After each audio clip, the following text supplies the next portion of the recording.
नमस्कार दोस्तों, एक बार फिर आपका स्वागत है हमारे सेशन में जिसमें हम बात करते हैं कॉमन एरर्स पर, जो कि अभी तक एसएससी के प्रीवियस एग्जाम में आ चुकी हैं और इन्हें हमने किरण पब्लिकेशन से लिया है। 115 सेंटेंस पर हम अभी तक बात कर चुके हैं पिछली वीडियोस में। 116वां सेंटेंस इस वीडियो का पहला सेंटेंस होगा। अप्रोच के बारे में आप जानते हैं, अगर आप फेमिलियर हैं मेरी पुरानी वीडियोस से तो अच्छी बात है, आप जानते होंगे कि हम किस अप्रोच से यहाँ पर सेंटेंसेस को हैंडल करते हैं। और अगर आप नए व्यूअर हैं तो मैं आपको बता दूं कि हम यहाँ पर सिंटैक्टिकल एनालिसिस करने वाले हैं, साथ ही साथ में हम उसका सिमेंटिक भी देखेंगे, हम उसकी मीनिंग को भी देखेंगे।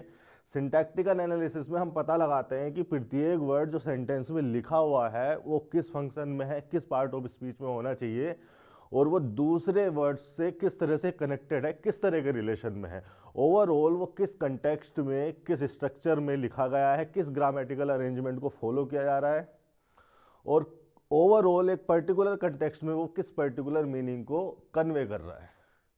ठीक है, चलिए शुरू कर लेते हैं। बातें कम काम ज़्यादा, क्योंकि वीडियो वैसे ही हमारी काफ़ी लंबी हो जाती हैं।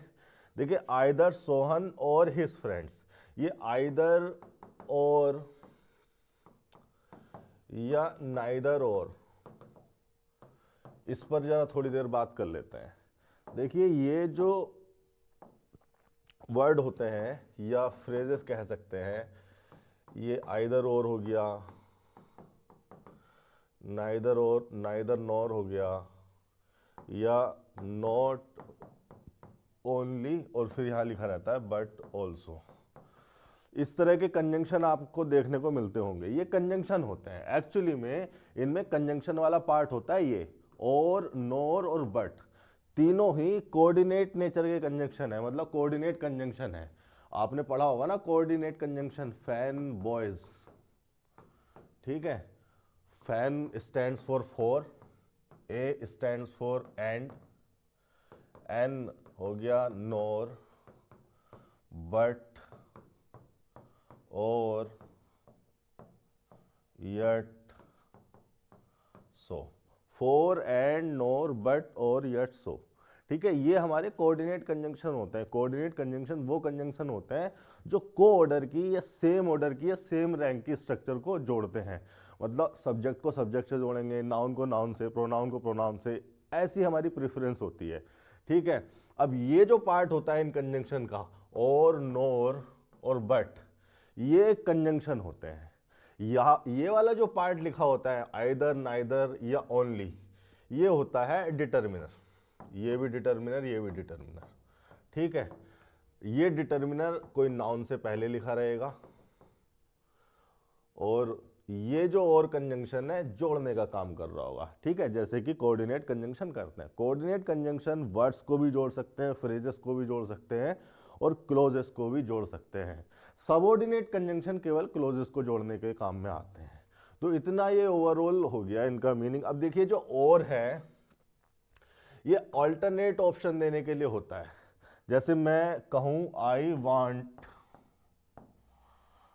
टी और कॉफी, तो इसका मतलब है कि मैं ऑल्टरनेट दे रहा हूं आपको। मैं जिससे भी कह रहा हूं आई वांट टी और कॉफी, मतलब मैं ऑल्टरनेट में रख रहा हूं कि या तो टी चाहिए या कॉफी चाहिए, इन दोनों में से एक चाहिए। अगर ये हो तो ये ले आओ, वरना तो ये ले आओ, ठीक है। तो ये ऑल्टरनेट ऑप्शन देने के लिए होता है। और नोर जो होता है इसका नेगेटिव वर्जन होता है, ठीक है, कि दोनों में से ये भी नहीं और ये भी नहीं। और बट का तो आपको पता ही है, कॉन्ट्राडिक्शन दिखाने के लिए बट कंजंक्शन को यूज किया जाता है मोस्ट केसेस में। इसके अलावा भी और दो चार जगह यूज होता है जब बट कंजंक्शन कहीं सेंटेंस में आएगा, तो उस पर भी बात कर लेंगे। फिलहाल हमारा डिस्कशन इस पर है, आइदर और पर, ठीक है। सेंटेंस में देख लेते हैं। तो जैसे कि आपको पता है कि ये कंजंक्शन है, तो इस कंजंक्शन ने जोड़ा, और कंजंक्शन ने जोड़ा किसको, फ्रेंड्स को और सोहन को, ठीक है। ये भी नाउन हो गया, ये भी नाउन हो गया, और ये जो हिज लगा हुआ है ये डिटर्मिनर लगा हुआ है इसके लिए। अब ये आइदर लिख गया, ये भी डिटर्मिनर लग गया इस सोहन के लिए। इस प्रकार से ये फ्रेज जो है या ये कंजंक्शन, कंपाउंड कंजंक्शन इसको बोला जा सकता है। इस प्रकार से ये कंपाउंड कंजंक्शन काम करते हैं, ठीक है। तो यहां पर ये जो पूरा लिखा हुआ है determiner noun conjunction determiner noun, ये पूरा क्या लिखा हुआ है, ये पूरा नाउन फ्रेज लिखा हुआ है। देखिए फ्रेज ही कहूंगा मैं इसको, क्योंकि इस पूरी फ्रेज का जो मूल शब्द है वो तो नाउन ही है। कंजंक्शन तो जोड़ने के लिए आया है दो नाउन को, और डिटर्मिनर नाउन को डिटरमाइन करने के लिए आते हैं। तो पूरी जो फ्रेज है तो फ्रेज ही, एक वर्ड तो कहा नहीं जा सकता। तो ये जो पूरी फ्रेज है, इस फ्रेज का जो फंक्शन है वो इसके मूल शब्द से या मेन जो मुख्य वर्ड है उससे डिसाइड होगा, और इसका मुख्य वर्ड है नाउन। कंजंक्शन दो नाउन को जोड़ने के लिए आया है, और डिटर्मिनर आए हैं नाउन को डिटरमाइन करने के लिए। नाउन मेन वर्ड है, नाउन किसी के लिए नहीं आया है। तो नाउन मेन वर्ड है तो पूरी फ्रेज भी नाउन फ्रेज होगी। अब इतनी बात अगर आप समझ गए हो तो आप ये भी जानते होंगे, ना जानते हो तो मैं बता देता हूं कि जो नाउन फ्रेजेस होती हैं सेंटेंस में या तो सब्जेक्ट की तरह काम करती हैं या ऑब्जेक्ट की या कॉम्प्लीमेंट की। इसके अलावा इनका कोई ज़्यादा फंक्शन और होता नहीं है। और एक दो केसेस में, जैसे नॉमिनेटिव केस में या फिर वोकेटिव केस में यूज हो सकते हैं। नॉमिनेटिव तो सब्जेक्ट ही हो गया, वोकेटिव केस में भी यूज हो जाते हैं। उस तरह का कोई सेंटेंस आएगा तो बताऊंगा, लेकिन इनका 99.99% फंक्शन यही होता है। सेंटेंस में या तो ये सब्जेक्ट के रूप में पाए जाते हैं या ऑब्जेक्ट के रूप में पाए जाएंगे या फिर ये कॉम्प्लीमेंट के रूप में पाए जाएंगे। कॉम्प्लीमेंट जब ये होंगे तो आपको पता है, और ना पता हो तो बता दूं कि लिंकिंग वर्ब के साथ लिख के आएंगे। लिंकिंग वर्ब अपने बाद कॉम्प्लीमेंट लेती हैं, क्योंकि लिंकिंग वर्ब लिखी जाती हैं लिंक करने के लिए कॉम्प्लीमेंट को सब्जेक्ट से। ठीक है, जैसे मैं ये बात कई बार बता चुका हूं, लेकिन एक बार और बता देता हूं। जैसे मैंने लिखा सी इज हैप्पी, तो ये जो कॉम्प्लीमेंट है, कॉम्प्लीमेंट ही कहूंगा मैं इसको, है क्या वैसे एडजेक्टिव है। कॉम्प्लीमेंट इसका फंक्शन हो गया, एडजेक्टिव इसका पार्ट ऑफ स्पीच है। और ये जो इज है इसको हेल्पिंग वर्ब मत कह देना, ये मेन वर्ब ही है। एक्चुअली में ये लिंकिंग नेचर की वर्ब है और ये सब्जेक्ट है। तो लिंकिंग वर्ब कर क्या रही है, सब्जेक्ट को उसके कॉम्प्लीमेंट से लिंक कर रही है। ठीक है, तो ये काम होता है कॉम्प्लीमेंट का, सॉरी लिंकिंग वर्ब का, कि कॉम्प्लीमेंट को सब्जेक्ट से लिंक करना। तो मतलब कहने का ये है कि अगर कहीं पे भी कोई भी नाउन प्रोनाउन कॉम्प्लीमेंट बनेगा, देखिए यहाँ तो एडजेक्टिव लिख दिया मैंने, आज टीचर मैं लिख दूं यहाँ पर, तो टीचर तो नाउन है, ये भी कॉम्प्लीमेंट ही हो रहा है। मैं आपको ये कहना चाहता हूं कि अगर किसी वर्ड को आप कॉम्प्लीमेंट कह रहे हो, नाउन हो या प्रोनाउन हो, तो उससे पहले लिंकिंग वर्ब लिखी भी होनी चाहिए। क्या इससे पहले कोई लिंकिंग वर्ब लिखी हुई है? नहीं है, तो इट मीन्स ये कॉम्प्लीमेंट तो है नहीं। ऑब्जेक्ट देख लेते हैं, ऑब्जेक्ट है कि नहीं है। भाई देखो, ऑब्जेक्ट पूरी इंग्लिश ग्रामर में दो ही जगह संभव है, या तो ट्रांजिटिव वर्ब अपने बाद ऑब्जेक्ट लेती हैं या फिर प्रीपोजिशन अपने बाद ऑब्जेक्ट लेते हैं। इतनी बात तो अपने दिमाग में छाप लो। ट्रांजिटिव वर्ब अपने बाद ऑब्जेक्ट इसलिए लेती हैं क्योंकि ट्रांजिटिव वर्ब में एक ऐसा इफेक्ट होता है जो उन्हें किसी नाउन या प्रोनाउन पे ट्रांसफर करना होता है। इसीलिए उन ट्रांजिटिव वर्ब के बाद कोई नाउन या प्रोनाउन लिखा जाता है उस इफेक्ट को एक्सेप्ट करने के लिए, रिसीव करने के लिए, और उसी नाउन प्रोनाउन को ऑब्जेक्ट कह दिया जाता है। इसलिए ट्रांजिटिव वर्ब अपने बाद ऑब्जेक्ट लेती हैं।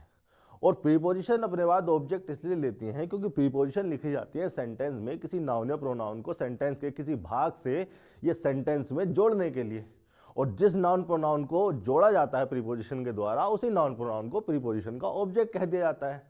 इसलिए पूरी इंग्लिश ग्रामर में अगर किसी भी नाउन या प्रोनाउन को ऑब्जेक्ट कहोगे तो दो ही सूरतों में कहोगे, या तो उससे पहले ट्रांजिटिव वर्ब लगी हो या उससे पहले प्रीपोजिशन लगी हो। इससे पहले ना ट्रांजिटिव वर्ब है ना प्रीपोजिशन है, मतलब इसके ऑब्जेक्ट होने की संभावना भी खत्म हो गई। फिर तो ये निश्चित तौर पर ही सब्जेक्ट होना चाहिए। हम लगभग श्योर हो गए हैं, ऑलमोस्ट श्योर हो गए हैं कि ये जो नाउन फ्रेज आपकी यहाँ पर लिखी हुई है सब्जेक्ट ही है। आगे बाकी सेंटेंस की स्ट्रक्चर से पता चलेगा। अब देखिए यहाँ पर लिखा हुआ इज, इज देखिए है तो वर्ब। अब ये हेल्पिंग वर्ब भी हो सकती है, मेन वर्ब भी हो सकती है। हेल्पिंग वर्ब होगी तो मेन वर्ब के साथ लिखकर आएगी। अगर हेल्पिंग वर्ब होगी तो मेन वर्ब के साथ लिखकर आएगी। क्यों? क्योंकि हेल्पिंग वर्ब लगाई जाती है मेन वर्ब की हेल्प करने के लिए। किस चीज में हेल्प करने के लिए?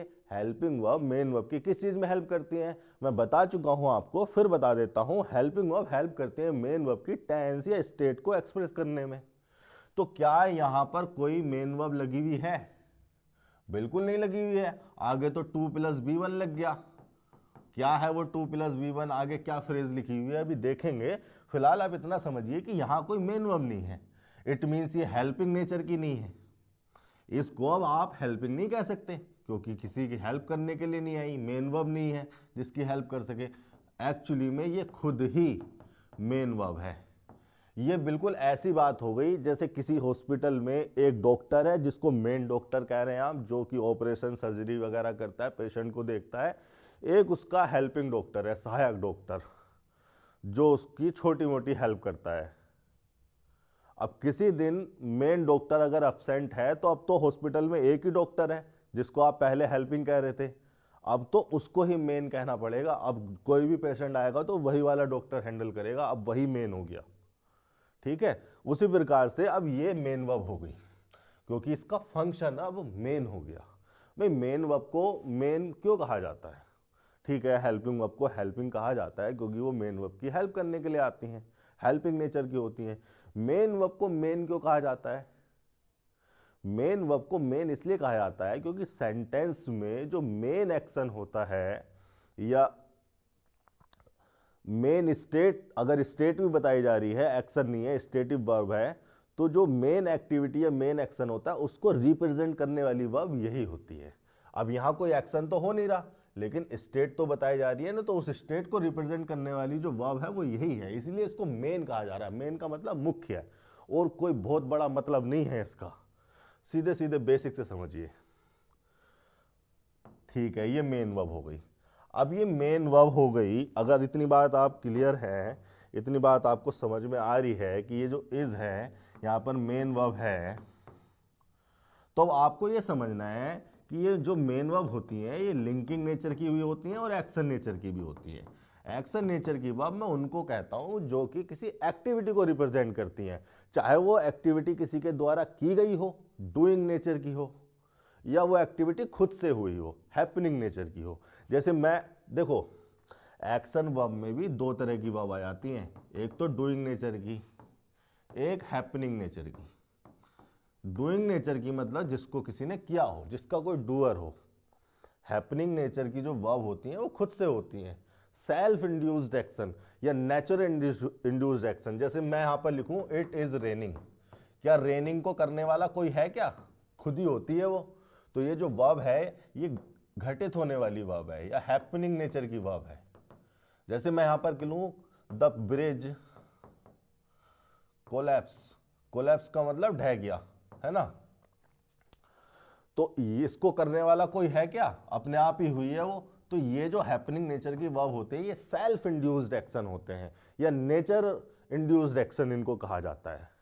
इनका कोई करने वाला डूअर नहीं होता, ये होती है हैपनिंग नेचर की। लेकिन मैं लिखूं यहां पर सी लाफ्ड लाउड, सी लाफ्ड लाउडली।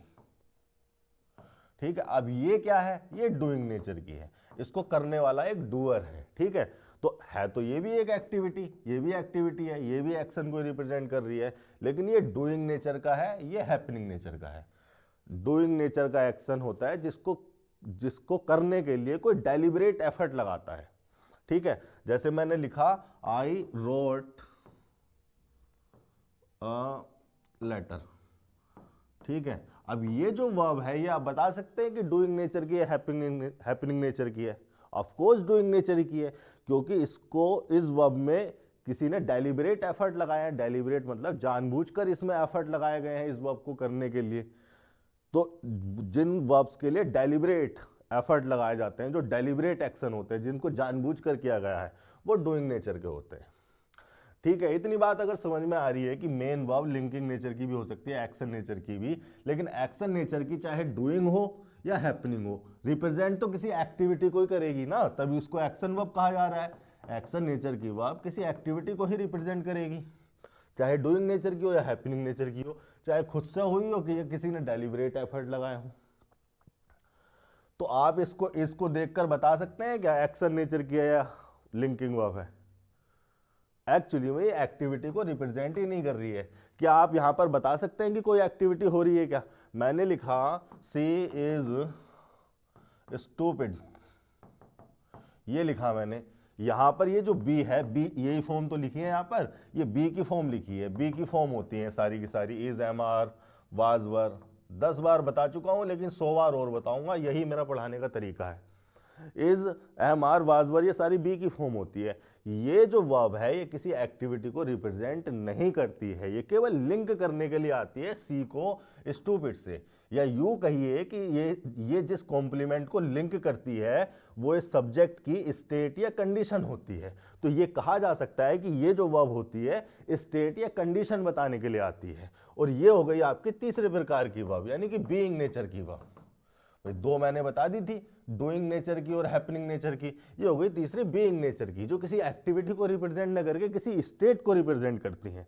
ठीक है, किसी स्टेट या कंडीशन को बताने के लिए आती हैं। और ऐसी बहुत सारी वर्ब होती है, वर्ब चैप्टर के प्ले लिस्ट में मैंने लेक्चर डाले हुए, देख लेना, बहुत काम की बातें हैं ये, हर सेंटेंस में अप्लाई होने वाली बेसिक बातें हैं ये जान जाओगे, ये समझ जाओगे, जीवन भर के लिए किसी सेंटेंस में दिक्कत नहीं आएगी। ठीक है, तो इतनी बात ये क्लियर है कि ये जो इज है ये बी की फॉर्म है, और ये बी जो है बीइंग नेचर की होती है, मतलब स्टेट या कंडीशन को बताने वाली होती है, किसी एक्टिविटी को रिप्रेजेंट नहीं करती, और ये लिंक करने के लिए आती हैं सब्जेक्ट को उसके कॉम्प्लीमेंट से। और ये कॉम्प्लीमेंट कोई स्टेट या कंडीशन या कोई भी पूरक हो सकता है। कॉम्प्लीमेंट का मतलब पूरक, जो सब्जेक्ट के मीनिंग को पूरा करे। इतनी बात हो गई कि ये जो इज है ये लिंकिंग वर्ब है, एक्शन वर्ब ये नहीं है। मैं इसको हटा देता हूं, मुझे आगे और जगह चाहिए होती है, मुझे कितना ही बड़ा बोर्ड छोटा पड़ जाता है। ये हो गया यहाँ पर इज, बी की फॉर्म है, लिंकिंग वर्ब है, और लिंकिंग वर्ब भी मेन वर्ब ही होती है। ठीक है, इतनी बात समझ में आ गई। अब देखो यहां पर ये जो सब्जेक्ट लिखा है आपका, सब्जेक्ट के हिसाब से वर्ब लिखी जाती है, या सब्जेक्ट वर्ब को प्रभावित करता है। वर्ब की जो फॉर्म होती है वो सब्जेक्ट उस वर्ब की फॉर्म को प्रभावित करता है। वर्ब की फॉर्म को क्या क्या चीजें प्रभावित करती हैं? वर्ब की फॉर्म को एक तो टेंस प्रभावित करता है, टेंस मतलब टाइम, टेंस मतलब टाइम नहीं होता, वर्ब की फॉर्म को ही टेंस कहा जाता है जब वो टाइम को रिप्रेजेंट करने लगती है ना। तो अगर सेंटेंस में कोई टाइम दिया हुआ है, उस टाइम के हिसाब से वर्ब की टेंस चेंज हो जाती है, वर्ब की फॉर्म चेंज हो जाती है। तो यूं कह सकते हैं कि टेंस प्रभावित करता है वर्ब की फॉर्म को। स्टेट प्रभावित करती है, यानी कि हमें कौन सी स्टेट दिखानी है, इंडेफिनिट, परफेक्ट और कंटिन्यूअस एक्शन को किस अवस्था में, किस स्टेट में दिखाना है, कि चल रहा है या खत्म हो गया या शुरू होगा, इस टाइप की चीजें दिखानी है, तो वो चीज वर्ब को प्रभावित करती है। तीसरी चीज है कि सब्जेक्ट, सब्जेक्ट क्या है, सिंगुलर है, प्लूरल है, फर्स्ट पर्सन है, सेकंड पर्सन है, ये चीजें भी जो है वर्ब की फॉर्म को प्रभावित करती हैं। तो अगर यहां पर देखेंगे तो हमारे पास 2 नाउन है जिनको एक कंजंक्शन से जोड़ा गया है, तो इसके हिसाब से वर्ब लगाएं या इसके हिसाब से वर्ब लगाएं। देखो अगर एंड से जुड़ा होता है राम एंड सीता, या कुछ भी लिखा हुआ यहां पर, ठीक है, राम एंड लखन लिखा हुआ यहां पर, अब ये तो 2 पर्सन हो गए, 1 + 1 2 हो गया, तो ये तो प्लूरल ही हो जाएगा। तो एंड के साथ तो आप देखते ही आंख बंद करके लगा देते हैं, यहां पर इज नहीं सर आर होगा, लेकिन यहां पर तो ऑल्टरनेट है भाई, या तो इसको कंसीडर करो या इसको कंसीडर करो। जब इसको कंसीडर करोगे तो इसको कंसीडर नहीं करोगे, जब इसको कंसीडर करोगे तो इसको कंसीडर नहीं करोगे, एक बार में एक ही को तो कंसीडर करोगे। तो अगर यहां पे दोनों सिंगुलर होते, यहां पर सोहन लिखा हुआ है और यहां पर मोहन लिखा हुआ होता, तो इसको कंसीडर कर लो तो भी सिंगुलर ही लगाओगे, सिंगुलर फॉर्म वाली वर्ब लगाओगे, इसको कंसीडर करोगे तो भी सिंगुलर फॉर्म वाली वर्ब लगाओगे।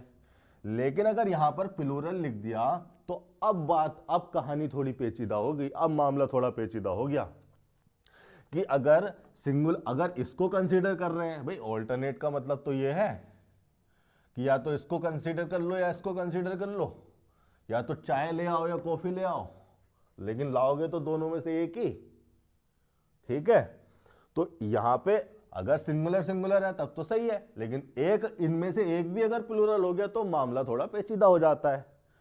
फिर ये ऐसे हो जाता है पेचीदा कि अगर इसको कंसीडर करोगे तो फिर यहां पर सिंगुलर के साथ लगने वाली वर्ब की फॉर्म लगाओगे, और अगर कहीं इसको प्लूरल वाले को कंसीडर कर दिया तो फिर वहां पे इज नहीं आर आनी चाहिए। तो अब इज लगाएं या आर लगाएं?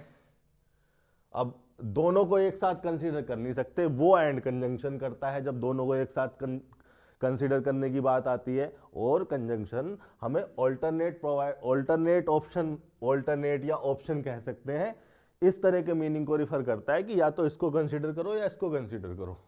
दोनों को एक साथ कंसीडर करने की बात एंड कंजंक्शन करता है। तो ऐसी सिचुएशन में जो वर्ब के पास हो, ठीक है, जो वर्ब के पास होता है उसको कंसीडर करके चलते हैं।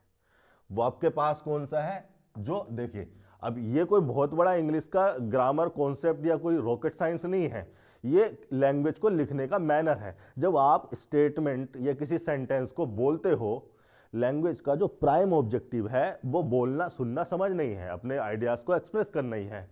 इसको लिखा जाने लगा, पढ़ा जाने लगा, समझा जाने लगा बाद में, ठीक है। ग्रामर जो डेवलप हुई होगी किसी भी लैंग्वेज की, वो बाद में हुई होगी। पहले उसको ऐसे ही यूज करते होंगे, बोलते समझते होंगे, बोलना, सुना, समझा, काम चल गया। बाद में जो है धीरे धीरे उसको फर्दर जनरेशन को सिखाने के लिए, उसको इम्प्रूव करने के लिए, फिर जब हमने लिखना शुरू कर दिया होगा या पेपर पेन इस टाइप की चीज़ें आ गई होंगी, या जैसे भी हमारे पूर्वजों ने लिखना शुरू किया, लकड़ी के उस पर, तख्ते पर, प्लाई पर, जैसे भी है, इतिहास आप जानते हैं, है ना। तो लिखा और पढ़ा बाद में गया होगा, पहले तो बोला और समझा गया होगा। तो लैंग्वेज का प्राइम ऑब्जेक्टिव है बोलना और सुनना, समझना। तो ये सेंटेंस जिसको भी बोला जाएगा, जो भी इसको सुनने वाला होगा, ये प्रीफर किया जाता है उस टाइम पर कि जिसको भी हम सेंटेंस बोल रहे हैं उसको सुनने में, समझने में कन्वीनियंस हो, उसको आसान पड़े, चीजें एकदम से समझ में आ जाए, हम जो बात बोल रहे हैं उसको समझ में आ जाए। अगर उसको समझ में नहीं आएगी तो हमारा कुछ कहने का ऑब्जेक्टिव खत्म, औचित्य खत्म। तो उसकी कन्वीनियंस को देखते हुए कि उसको आराम से सुनने में भी सही लगे, समझने में भी सही लगे, हम इस वाले बाद वाले सब्जेक्ट को, या जो वर्ब के पास है, इसको प्रीफर करते हैं, क्योंकि ये वर्ब के सबसे नजदीक है। वो बाद में तो इसी को सुनेगा, और जब वो इसी को सुनेगा तो उसके दिमाग में इसका इम्प्रिंट ताजा होगा। यही तो लॉजिक रहा होगा कि इसको वो बाद में सुनेगा, इस वाली फ्रेज को बाद में सुनेगा, इसको पहले सुन लिया, और इसको बाद में सुनेगा, और इसके डायरेक्ट बाद वो वर्ब सुनेगा। तो जो वर्ब के करीब है उसके हिसाब से उसको प्रेफरेंस दी जाती है। अगर यहां पर हिज फ्रेंड्स हो जाता, वैसे तो ये नहीं होता, है ना, ये पॉसिबल नहीं था, हिज फ्रेंड्स पहले आया था, क्योंकि हिज तो खुद सोहन के लिए यूज हुआ है, तो पहले नाउन आएगा, प्रोनाउन चाहे डिटर्मिनर के केस में हो या किसी भी केस में हो, बाद में आएगा। लेकिन चलो मान लो कोई और यहाँ पर और कोई पर्सन होते, लेकिन प्लूरल नाउन लिखा होता है यहाँ पर, या प्लूरल प्रोनाउन या कुछ भी ऐसा कुछ लिखा होता, तो भी हम किसको प्रीफर करते? इसको प्रीफर करते, और इसके हिसाब से ही वर्ब लगाते। तो नाउन सिंगुलर हो प्लूरल हो उससे कोई मतलब नहीं है, जो यहाँ बाद वाला लिखा है, जो वर्ब के करीब है, उसको प्रीफरेंस देनी है, उसको प्रीफरेंस दी जाती है। तो यहां पर लिखा है इज फ्रेंड्स, हिज फ्रेंड्स के हिसाब से यहां पर हो जाएगा आर। इतनी बात समझ में आ गई हो तो आगे चलते हैं, ठीक है। यहां पर इज नहीं आर हो जाएगा। आगे लिखा हुआ है to be blamed, to be लिखा है 2 + V1। अब देखिए 2 + V1 जो है ना, इन्फिनेटिव है। अब मैंने आपको पहले भी बताया है, फिर दोबारा से बता देता हूं, इन्फिनेटिव नाउन की भूमिका में आ सकते हैं, नाउन के फंक्शन में आ सकते हैं, मतलब जो फंक्शन किसी नाउन का होता है उस फंक्शन में आ सकते हैं इन्फिनेटिव। एडजेक्टिव के फंक्शन में आ सकते हैं, एडवर्ब के फंक्शन में भी आ सकते हैं। अब आप इस इन्फिनेटिव को देखकर बता सकते हैं क्या? 2 + B1 को देखकर आप बता सकते हैं कि नाउन है, एडजेक्टिव है, एडवर्ब है? चलिए मैं आपकी हेल्प कर देता हूं। एडवर्ब आपको पता है भाई, किसी भी वर्ड को, किसी भी फ्रेज को या इन्फिनेटिव को एडवर्ब तक कब कहा जा सकता है? जब वो किसी एडजेक्टिव, किसी वर्ब या किसी एडवर्ब को मॉडिफाई करने के लिए, उसके मीनिंग में कुछ ऐड करने के लिए आया हो। किसी वर्ड को, किसी फ्रेज को या इन्फिनेटिव को भी एडजेक्टिव कब कहा जा सकता है? जब वो किसी नाउन को या किसी नाउन फ्रेज को मॉडिफाई करने के लिए आया हो। नाउन किसी भी वर्ड को, किसी भी फ्रेज को या इन्फिनेटिव को कब कहा जा सकता है? जब वो सेंटेंस में सब्जेक्ट, ऑब्जेक्ट या कॉम्प्लीमेंट की भूमिका में हो। ठीक है भाई, यही तीन काम तो कर सकते हैं नाउन, सब्जेक्ट, ऑब्जेक्ट या कॉम्प्लीमेंट हो सकते हैं। और अभी मैंने आपको समझाया था कि ये जो लिंकिंग वर्ब है ये लगाई जाती है सब्जेक्ट को उसके कॉम्प्लीमेंट से लिंक करने के लिए। तो हमें इस लिंकिंग वर्ब के बाद क्या चाहिए? कॉम्प्लीमेंट चाहिए। तो इसको कॉम्प्लीमेंट कंसीडर कर लो ना, और अगर इसको कॉम्प्लीमेंट कंसीडर कर ही लिया है तो फिर तो ये नाउन हो गया, ये आ गया नाउन। ये जो इन्फिनेटिव लगा हुआ है ये हो गई हमारा नाउन। नाउन फ्रेज कहा जा सकता है इसको, इन्फिनेटिव है। अब देखो ये इन्फिनेटिव है, ये बन तो गया नाउन अपने फंक्शन के आधार पर, कॉम्प्लीमेंट होने के आधार पर हमने कह तो दिया कि ये नाउन है और ये है इन्फिनेटिव, लेकिन इन्फिनेटिव होने की वजह से इसको कहा जाता है नॉन फाइनाइट वर्ब। अब ये जो नॉन फाइनाइट वर्ब होती हैं ये नाउन एडजेक्टिव एडवर्ब बन तो जाती है, लेकिन ये अपना वर्ब वाला जो कैरेक्टरिस्टिक है, वर्ब वाला जो प्रॉपर्टी है उसको कैरी करके चलती हैं, उसको लेकर चलती हैं, क्योंकि मूल रूप से तो ये वर्ब ही होती हैं। इनको नॉन फाइनाइट वर्ब कहा जाता है। अब मूल रूप से अगर ये वर्ब है तो कौन सी वर्ब है? ये जो बी लगी है, टू बी को नॉन फाइनाइट वर्ब कहा जाता है। इसका वर्ब वाला पार्ट तो यही है, ठीक है, वर्ब वाला पार्ट तो यही है। तो अगर ये वर्ब है तो इसको देखना पड़ेगा ये किस नेचर की वर्ब है। किस नेचर की वर्ब है? बी, अभी तो बताई थी, लिंकिंग नेचर की वर्ब है।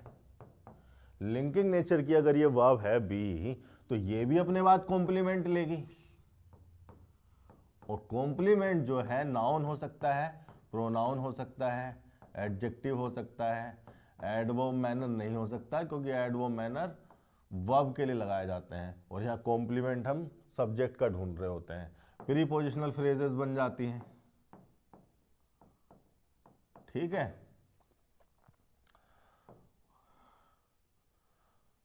ठीक है, ये बन जाते हैं।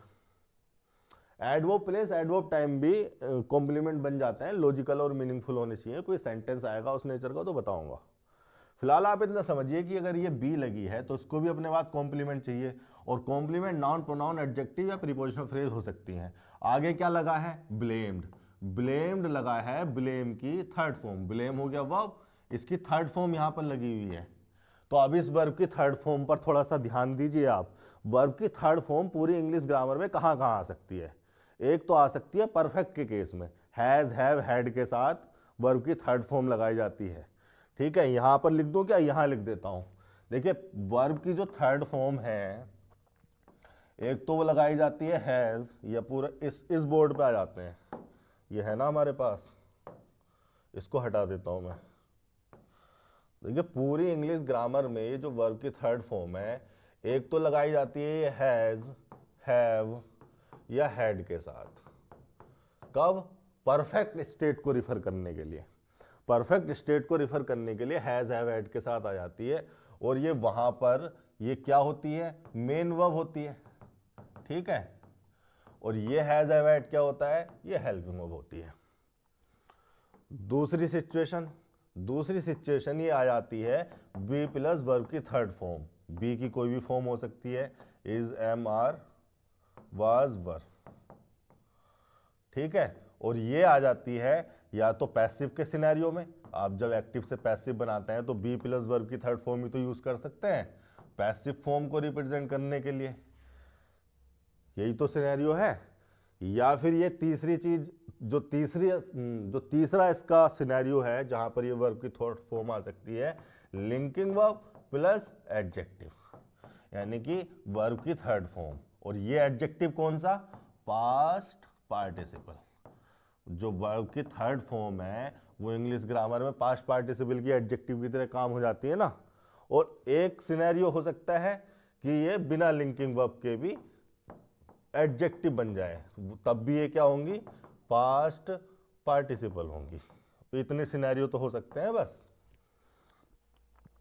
लिंकिंग वर्ब प्लस एडजेक्टिव, जैसे मैं लिख दूं यहां पर I am injured, I was tired, ये वर्ब की थर्ड फॉर्म हो गई। ये बी जो है लिंकिंग वर्ब है। अब इसको पैसिव कंसीडर नहीं कर सकते आप। पैसिव कंसीडर करने के लिए action done by somebody else होना चाहिए, ठीक है। पैसिव फॉर्म के लिए एक अलग मीनिंग होना चाहिए, अलग स्ट्रक्चर होना चाहिए। जैसे एडजेक्टिव पास्ट पार्टिसिपल कम मत जाते हैं, जैसे मैंने लिख दिया यहां पर एजुकेटेड गर्ल, एक्सपीरियंस्ड टीचर, ठीक है। तो ये वर्ब की थर्ड फॉर्म क्या बन रही है, एडजेक्टिव की फॉर्म में आ रही है। तो ये 4 सिनेरियो है। यहां पर कौन सा वाला लग रहा है, यहां पर लग रहा है बी प्लस वर्ब की थर्ड फॉर्म, ओके। अब ये जो बी प्लस वर्ब की थर्ड फॉर्म लग रही है यहां पर, बी ब्लेम्ड, लिंकिंग वर्ब और उसके बाद वर्ब की थर्ड फॉर्म। अब ये लिंकिंग वर्ब है, बी प्लस ब्लेम्ड, देख लेते हैं इसको, ठीक है। मैंने क्या बताया, ये जो बी प्लस वर्ब की थर्ड फॉर्म है ये भी बहुत कंफ्यूज करता है स्टूडेंट्स को। और यहां से एक बहुत अच्छा कॉन्सेप्ट आपको समझ में आता है कि ये जो बी प्लस वर्ब की थर्ड फॉर्म है ये पैसिव फॉर्म हो रही है, या ये जो बी है इसको लिंकिंग वर्ब कहें और इस वर्ब की थर्ड फॉर्म को एडजेक्टिव कहें। देखो जैसे मैंने एक सेंटेंस लिखा है यहां पर, मैं इसको 2-3 दिन पहले भी मैं इस कॉन्सेप्ट को बता चुका हूं, लेकिन फिर मैं दोबारा बता देता हूं। जैसे मैंने एक सेंटेंस लिखा, शी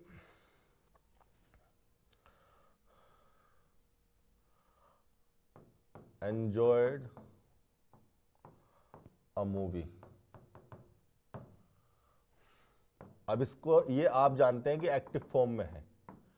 मैं इसका पैसिव फॉर्म बनाने की कोशिश करूं तो आप तुरंत कहोगे कि sir a movie was enjoyed by हर।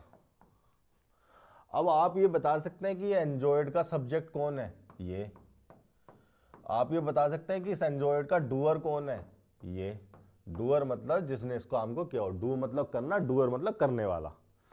तो एंजॉयड वर्ब का सब्जेक्ट और डूअर शी है, लेकिन यहां पर इस एंजॉयड वर्ब का सब्जेक्ट बता सकते हैं आप, मूवी। इसका डूअर मूवी नहीं है, ठीक है। मूवी ने एंजॉय नहीं किया, शी ने एंजॉय किया था। ये बात देखिए, सब्जेक्ट और डूअर इंग्लिश में अलग अलग होते हैं। सब्जेक्ट का मतलब वो जिसके बारे में बात की जा रही हो। ये जो पूरा प्रेडिकेट है, जो पूरा स्टेटमेंट बोला गया है, वो किसके बारे में बोला गया है, शी के बारे में। तो इस वजह से शी को सब्जेक्ट कहा जा सकता है। ये काम किसने किया है, इसका डूअर कौन है, शी, तो इसलिए शी को डूअर कहा जा सकता है। लेकिन ये जो प्रेडिकेट, ये जो बात बोली गई है, किसके बारे में बोली गई है, मूवी के बारे में। तो मूवी सब्जेक्ट तो हो गया, लेकिन इसका डूअर मूवी नहीं है, डूअर कोई और है। तो ऐसे ही होती है हमारी पैसिव वर्ब, इनका डूअर कोई और होता है।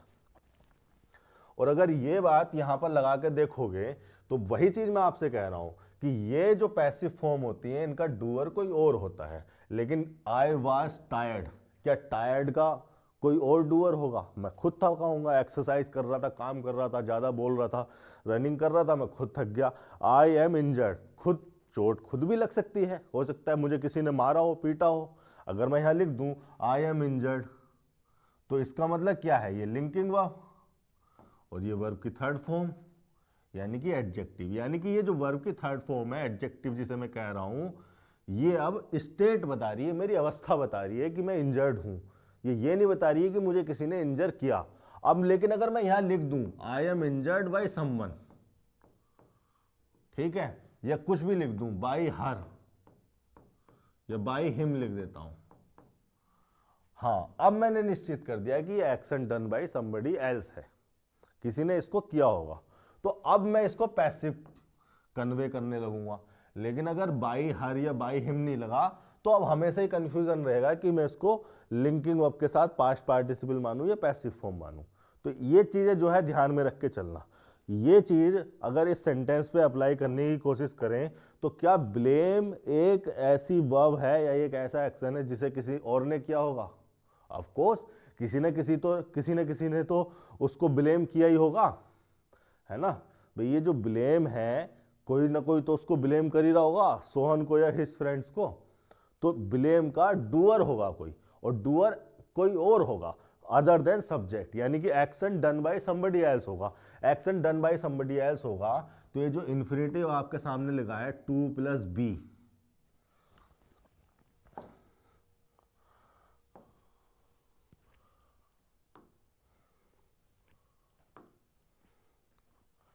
यहां आ जाओ थर्ड पे, ये इन्फिनेटिव आपके सामने लिखा है 2 + v, यानी कि 2b, और ये जो लिखा है ब्लेम्ड, ये इसको आपने 2 + v1 इन्फिनेटिव माना था।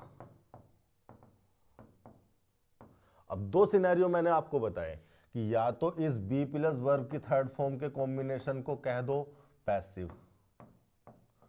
पैसिव आप इसको तब कह सकते हैं जब आपको लगे कि action done by somebody else होगा। समबडी एल्स का मतलब अदर देन सब्जेक्ट, ठीक है। दूसरा आप इस b प्लस वर्ब की थर्ड फॉर्म को कह सकते हैं कि ये साहब लिंकिंग वर्ब लगी है, और इस वर्ब के थर्ड फॉर्म को आप मेन वर्ब कंसीडर ना करके पास्ट पार्टिसिपल कंसीडर कीजिए। पास्ट पार्टिसिपल वर्ब के थर्ड फॉर्म ही होते हैं, लेकिन ये मेन वर्ब कंसीडर ना करके नॉन फाइनाइट वर्ब माने जाते हैं, मतलब एडजेक्टिव माने जाते हैं, ठीक है। पैसिव आप इसको कंसीडर करेंगे उस केस में जिस केस में आपको लगता है कि एक्शन किसी और के द्वारा किया गया है। पास्ट पार्टिसिपल आप इसको ब्लेम को तब कंसीडर करेंगे जब आपको लगे कि ब्लेम करने वाला कोई नहीं होगा, अपने आप हो गया होगा। जैसे मैं लिखूं यहां पर the tree was fallen. Fallen का मतलब है गिरना, है ना। तो लिंकिंग वर्ब और वर्ब की थर्ड फॉर्म मतलब एडजेक्टिव। अब ट्री को गिराने वाला कोई नहीं होगा, ट्री अपने आप गिर गया।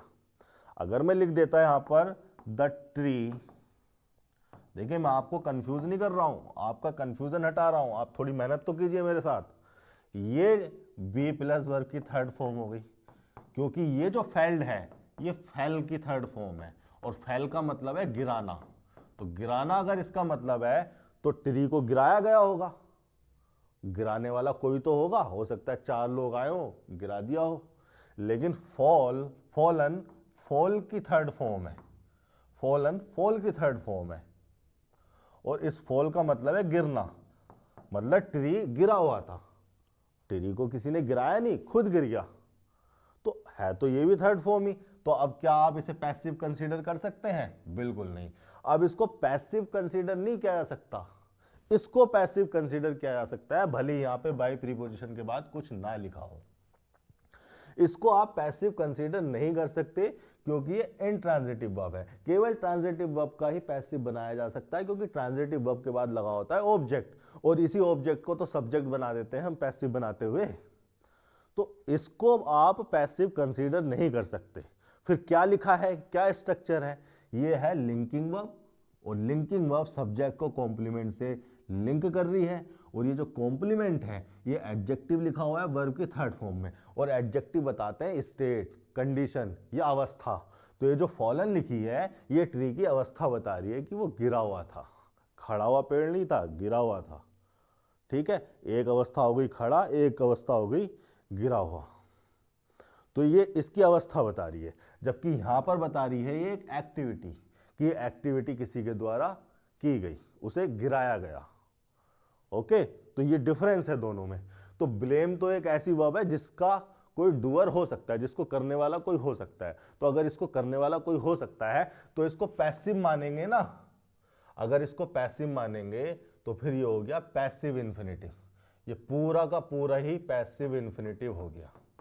इसको कहना चाहिए हमें पैसिव इन्फिनेटिव। और पैसिव इन्फिनेटिव भी वहीं लगाए जाते हैं जब सब्जेक्ट इसका डूअर ना हो, डूअर कोई और हो। सब्जेक्ट क्या था हमारे सेंटेंस में? सब्जेक्ट थे हमारे सेंटेंस में सोहन या हिज फ्रेंड्स। तो सोहन ने ब्लेम नहीं किया, सोहन को ब्लेम किया गया है किसी और के द्वारा, इसलिए हमने इन्फिनेटिव ना लगा के पैसिव इन्फिनेटिव लगाया, क्योंकि हमें पता है ब्लेम करने वाला कोई और है, कोई भी हो, है कोई और ही, ब्लेम सोहन को किया जा रहा है। देखिए इतनी बात अगर आपकी समझ में आ गई है तो आगे चल लेता हूं। वैसे तो ये ऐसी चीजें हैं कि मैं पिछले लेक्चर में कई बार समझा चुका हूँ, और जब हम पूरा सेशन ये निकल के जाएंगे, लगभग 2000 सेंटेंसेस हम डिस्कस करेंगे, तो इस बात को कम से कम मैं 500,000 बार अलग अलग सेंटेंसेस के द्वारा अलग अलग तरीके से समझा दूंगा, तो परेशान होने की जरूरत नहीं है। फिलहाल आप यहाँ तक बात कर चुके हैं कि टू बी ब्लेम्ड और टू बी ब्लेम्ड ये हो जाना है, और ये लिंकिंग वर्ब लगी है, और ये पूरा का पूरा लगा है पैसिव इन्फिनिटिव, पैसिव इन्फिनिटिव, और ये पैसिव इन्फिनिटिव लगा है तो इसको कहा जाएगा कॉम्प्लीमेंट। कॉम्प्लीमेंट इसलिए कहा जा रहा है क्योंकि ये लिंकिंग वर्ब लगी है और ये सब्जेक्ट लगा है, subject linking verb complement. Blamed for हो गया प्रीपोजिशन, पर्पस बताने के लिए, रीजन बताने के लिए कि क्यों ब्लेम किया जा रहा है। दिस मिसचीफ, मिसचीफ नाउन हो गया, दिस हो गया डिटरमिनर। अब ये जो प्रीपोजिशनल फ्रेज ऐसे हैं अपने बाद ऑब्जेक्ट लेती हैं, ये ऑब्जेक्ट हो तो गया, फिर नाउन फ्रेज हो गई ऑब्जेक्ट। किसका ऑब्जेक्ट? प्रीपोजिशनल फ्रेज का। ठीक है, ये हो गया आपका 116वां सेंटेंस। अगले सेंटेंस पर चल लेते हैं।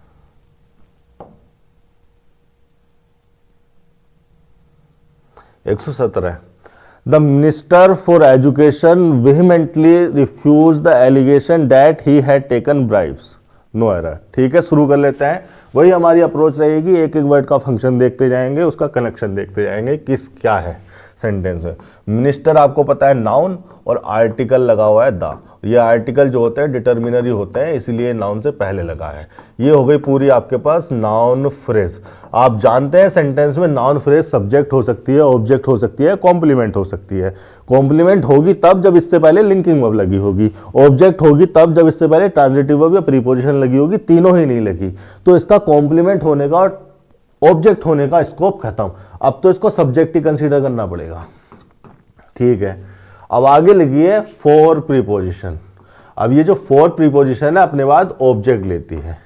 ठीक है, वो बात तो सही है, लेकिन ये जो फोर प्रीपोजिशन है ये लगाई जाती है पर्पस या रीजन बताने के लिए या किसी सब्स्टिट्यूट को रिफर करने के लिए।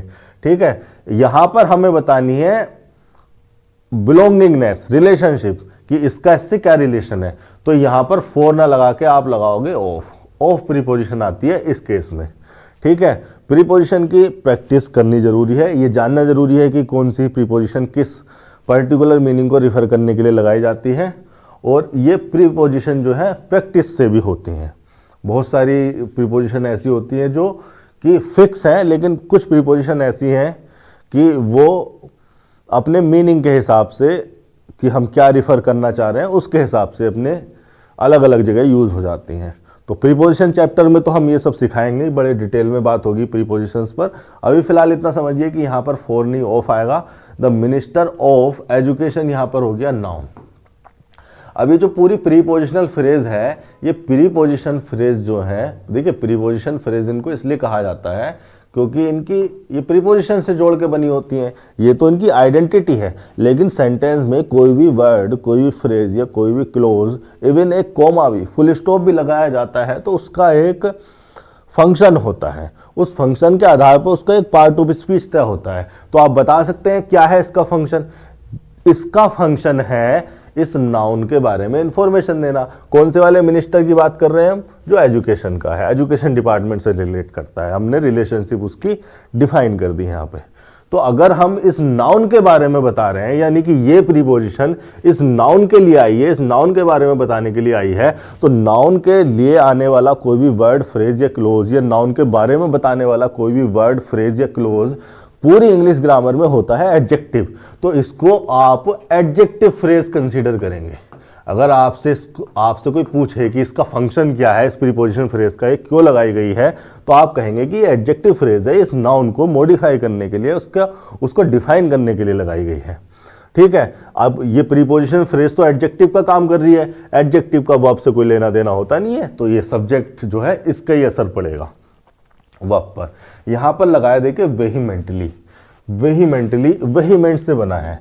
वेहीमेंट एक एडजेक्टिव होता है और इसका मतलब होता है फीलिंग या showing feelings, showing extreme feelings. ठीक है, ये एडजेक्टिव है और इसका मीनिंग होता है शोइंग एक्सट्रीम फीलिंग्स या पावरफुल फीलिंग्स। किसी चीज को बोलते हुए या करते हुए फीलिंग्स को, बहुत ज्यादा फीलिंग्स को एक्सप्रेस करना, ये वेहीमेंटली होता है, वेहीमेंट होता है। और इसी में एल बाई लगा के हमने क्या बना दिया, एडवर्ब बना दिया, मीनिंग यही रहेगा। ठीक है, बस अब ये जो वर्ड हो गया वेहीमेंटली, ये एडवर्ब की तरह यूज होगा, ये एडजेक्टिव की तरह यूज होगा। मीनिंग यही है, शोइंग एक्सट्रीम फीलिंग्स या सरप्राइज, इस टाइप की चीजें दिखाते हुए किसी चीज को करना। तो देखिए ये क्या लगा हुआ है, एडवर्ब लगा हुआ है, यहां पर ये है एडवर्ब। अब ये जो एडवर्ब है लगा हुआ है, तो अब ये देख लेते हैं कि एडवर्ब लगा हुआ है तो एडवर्ब के फंक्शन क्या है और ये उस फंक्शन के आधार पर किसके लिए आया होगा। क्या होते हैं एडवर्ब के फंक्शन, एडवर्ब के फंक्शन होते हैं तो वर्ब को मॉडिफाई करेगा या एडजेक्टिव को मॉडिफाई करेगा या किसी एडवर्ब को मॉडिफाई करेगा। तो वेहीमेंटली यहां पर क्या कर रहा है, एक्चुअली में वेहीमेंटली यहां पर रिफ्यूज्ड जो वर्ब लगी हुई है आपकी, वर्ब की सेकंड फॉर्म, उसके लिए आया है। ठीक है क्या ये, देखिए एडवर्ब भी कई प्रकार के होते हैं, adverb manner, adverb frequency, adverb degree, adverb time, adverb place, adverb reason, interrogative adverb, relative adverb भी होते हैं। ठीक है, और भी एक दो छूट गए हो तो एक्सक्यूज माई एफर्ट्स। तो मेरे कहने का मतलब है कि ये एडवर्ब तो है, क्यों, क्योंकि वर्ब के बारे में बताने के लिए आया है, लेकिन ये वर्ब के बारे में बता के रहा है, ये वर्ब का मैनर बता रहा है कि किस मैनर में रिफ्यूज किया गया, वेहीमेंटली, शोइंग एक्सट्रीम फीलिंग्स। ठीक है, इस मैनर में रिफ्यूज किया गया। तो ये अगर मैनर को बता रहा है, ढंग को बता रहा है, तो इसको हम कहते हैं एडवर्ब मैनर। एक्चुअली में जब कोई भी वर्ब या कोई भी एक्शन होता है या किया जाता है तो उसके होने का या उसको करने का एक ढंग होता है, एक मैनर होता है, उस मैनर को बताने के लिए एडवर्ब मैनर लिखे जाते हैं। तो ये एडवर्ब मैनर वेहीमेंटली रिफ्यूज से पहले आ गया। आमतौर पर ये वर्ब के बाद आना चाहिए, यहां पर पहले क्यों आ रहा है, ये भी सवाल आपके दिमाग में उठना चाहिए। नहीं उठ रहा है तो मैं आपको इस तरह के सवाल उठाना सिखा दूंगा। अगर आपके दिमाग में ये सवाल आया है कि एडवर्ब मैनर वर्ब से पहले ही क्यों लगाया है, बाद में क्यों नहीं लगाया, तो बहुत अच्छी बात है। और अगर नहीं आया तो बने रहिए मेरे साथ, इस तरह के सवाल दिमाग में उठने लगेंगे। और जब इस तरह के सवाल दिमाग में उठने लगेंगे कि क्यों हुआ, तब आप जानना कि आप सीख रहे हैं। ठीक है, तब आपकी सीखने वाली प्रोसेस शुरू होती है, जब आप ये क्यों हुआ पूछने लगते हैं खुद से या टीचर से या दोस्तों से। तो एडवर्ब मैनर है, मैनर बता रहा है रिफ्यूज का, वर्ब का, इसलिए इसको एडवर्ब मैनर कहा जा रहा है। आमतौर पर एडवर्ब मैनर वर्ब के बाद लगाए जाते हैं। अगर देखो ट्रांजिटिव वर्ब है तो उसके बाद आएगा उसका ऑब्जेक्ट, उसके बाद आएगा एडवर्ब मैनर। लेकिन अगर इनट्रांजिटिव वर्ब है तो ऑब्जेक्ट तो आना नहीं है, तो उसके सीधे बाद एडवर्ब मैनर आ जाएगा। यहां पर लिख देता हूं, ये बात आपके काम आएगी। एक्चुअली में यहां पर मैं कुछ लिख देता हूं ना, और आप उसको पढ़ लेते हैं, तो आप जो है दिमाग में उसको छाप लेते हैं एक तरीके से। देखिए अगर ट्रांजिटिव वर्ब है तो उसके बाद तो उसका ऑब्जेक्ट आएगा। ऑब्जेक्ट कोई भी नाउन या प्रोनाउन हो सकता है, कोई वर्ड भी हो सकता है, कोई फ्रेज भी हो सकती है। फिर उसके बाद लिखा जाएगा एडवर्ब ऑफ मैनर, कि ये वाला एक्शन किस मैनर में किया गया, इसको मॉडिफाई करने के लिए आ जाएगा। लेकिन अगर कोई इनट्रांजिटिव वर्ब लगी है आपके सामने तो ऑब्जेक्ट तो कोई आना ही नहीं है, इसीलिए तो वो इनट्रांजिटिव है, मतलब कोई नाउन प्रोनाउन तो उसके बाद होना ही नहीं है, तो उसके बाद सीधे ही एडवर्ब ऑफ मैनर आ जाता है। ठीक है, ये लिखने का तरीका है इसको, क्योंकि एडवर्ब मैनर को ट्रांजिटिव वर्ब के केस में अगर आपने यहां लिख दिया, ऑब्जेक्ट से पहले लिख दिया, तो फिर ये ट्रांजिटिव वर्ब किस बात की रहेगा भैया ये ट्रांजिटिव वर्ब इसलिए तो कही जा रही थी कि इसके बाद, इसके डायरेक्ट बाद, इसके सीधे बाद ऑब्जेक्ट आना चाहिए था। और अगर आपने एडवर्ब मैनर को या किसी और पार्ट ऑफ स्पीच के वर्ड को भी यहां लिख दिया, तो फिर तो आपने इसकी ट्रांजिटिविटी को खतरे में डाल दिया, फिर तो आपने इसकी ट्रांजिटिविटी खत्म कर दी। फिर इसको किस बात का ट्रांजिटिव वर्ब कर रहे हो। तो इसलिए ट्रांजिटिव वर्ब के बाद उसका ऑब्जेक्ट आएगा और कुछ नहीं आएगा, उसके बाद एडवर्ब मैनर आना चाहिए। इनट्रांजिटिव वर्ब के बाद ऐसा कोई सीन नहीं है, एडवर्ब मैनर लगाओ, प्रीपोजिशन लगाओ, आप फ्री हो कुछ भी करने के लिए। सेंटेंस पर वापस आते हैं, सेंटेंस के रेस्पेक्ट में बात करेंगे, वरना लेक्चर बहुत लंबा हो जाता है। पता नहीं कुछ स्टूडेंट्स देख पाते होंगे, कुछ नहीं देख पाते होंगे। मैं तो मेरे 100% एफर्ट्स लगा रहा हूँ, मैं मेरा बेस्ट देने की कोशिश कर रहा हूँ आपको, कि आपको जो है कुछ सिखा सकूँ, मैं मेरे जीवन को भी और आपके जीवन को भी मीनिंगफुल बना सकूँ। तो इससे अच्छी लाइफ कोई नहीं हो सकती। ठीक है, यहाँ सेंटेंस पर वापस आ जाते हैं। अब देखिए जो रिफ्यूज है, इसको मैं थोड़ा सा इरेज करूँगा, यहाँ पर पूरा इरेज कर दूंगा, जगह चाहिए होती है मुझे काफ़ी।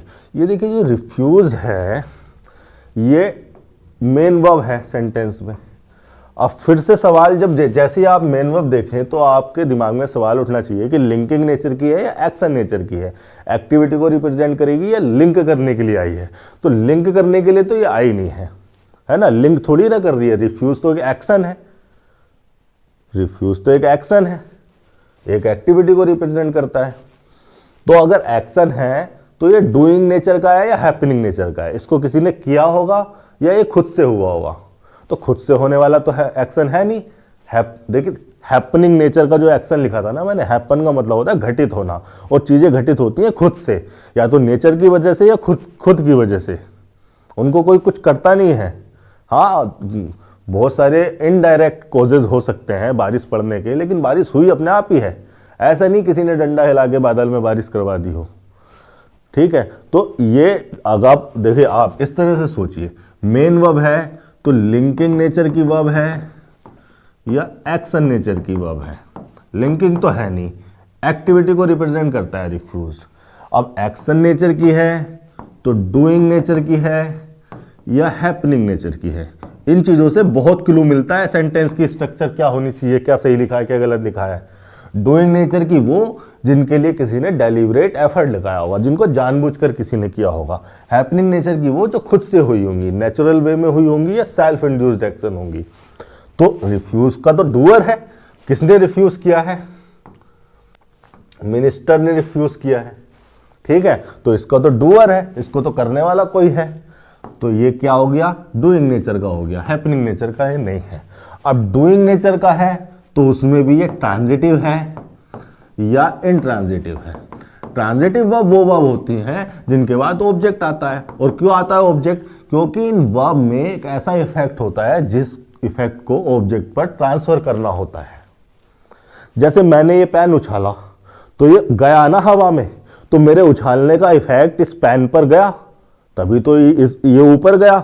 तो मेरे उछालने का इफेक्ट इस पेन पर गया, यानी कि मेरे उछालने में, मेरे जो उछालने की वर्ब थी, जो मेरी उछालने की एक्टिविटी थी, उसमें एक ऐसा इफेक्ट था जो इफेक्ट इस ऑब्जेक्ट पर ट्रांसफर हुआ, और उसी इफेक्ट की वजह से ही इसने अपनी पोजीशन चेंज की। तो मैं अगर आपसे कहूं कि मैंने उछाला, तो आप मुझसे पूछोगे क्या क्या उछाला। तो उछाला ये जो वर्ब है, इसको अपने बाद क्या का या व्हाट का रिप्लाई चाहिए। क्यों चाहिए व्हाट का रिप्लाई, क्योंकि इसमें एक इफेक्ट है और उस इफेक्ट को ट्रांसफर करना है ऑब्जेक्ट पर, तो इसके बाद वो ऑब्जेक्ट होना चाहिए, वो व्हाट का रिप्लाई होना चाहिए। आप मेरी बात को समझ रहे हैं। अगर मैं आपसे कहूं मैंने उछाला, तो ये इनकम्प्लीट सेंटेंस है, क्योंकि मैंने उछाला जो वर्ब है उछाला जो वर्ब है उसके मीनिंग को मैंने अधूरा छोड़ दिया। जब तक मैं उछाला के बाद क्या का रिप्लाई नहीं दूंगा, तब तक आप मुझसे पूछते रहोगे क्या। मैं कहूं मैंने उछाला, आप मुझसे पूछोगे क्या। जब तक मैं उछाला के बाद नहीं बताऊंगा कि मैंने क्या उछाला, तब तक उसका मीनिंग कंप्लीट नहीं होगा। तो ये उछाला एक ऐसी वर्ब है जिसको अपना मीनिंग कंप्लीट करने के लिए अपने बाद एक ऑब्जेक्ट चाहिए जिस पर इफेक्ट ट्रांसफर हुआ उछालने का, और ये ऑब्जेक्ट होता है, ये जो ऑब्जेक्ट लेती हैं ऐसी वर्ब होती है ट्रांजिटिव वर्ब। इसलिए कहा जाता है कि ट्रांजिटिव वर्ब के बाद ऑब्जेक्ट आएगा, और ये ऑब्जेक्ट जो होगा कोई एंटिटी होगी, भाई किसी नाउन प्रोनाउन पे तो इफेक्ट ट्रांसफर होगा, किसी एडजेक्टिव पे तो ट्रांसफर हो नहीं सकता। एडजेक्टिव तो प्रॉपर्टीज, स्टेट, कंडीशन, क्वालिटीज बताते हैं। कोई नाउन प्रोनाउन कोई एक एंटिटी होती है, चाहे वो फिजिकल एंटिटी हो चाहे वो एब्स्ट्रैक्ट हो, दिमाग में हो, लेकिन वो होती तो है एक एंटिटी। तो उसी पर कोई इफेक्ट ट्रांसफर हो सकता है डायरेक्ट या इनडायरेक्ट वे में। तो कहने का मतलब यह है कि ट्रांजिटिव वर्ब अपने बाद ऑब्जेक्ट लेती हैं, और ऑब्जेक्ट ये व्हाट या होम का रिप्लाई होते हैं, है ना। इंट्रांजिटिव वर्ब वो होती हैं जो अपने बाद ऑब्जेक्ट नहीं लेती, मतलब इनमें कोई ऐसा इफेक्ट नहीं होता जिसको ऑब्जेक्ट पर ट्रांसफर होना है। जैसे मैं आपसे कहूं मैं सो गया, तो मेरे जो सोने का इफेक्ट है वो किसी दूसरे पर ट्रांसफर नहीं हुआ, वो मुझ तक ही सीमित रह गया। मैं सोया तो मेरे शरीर को आराम मिला।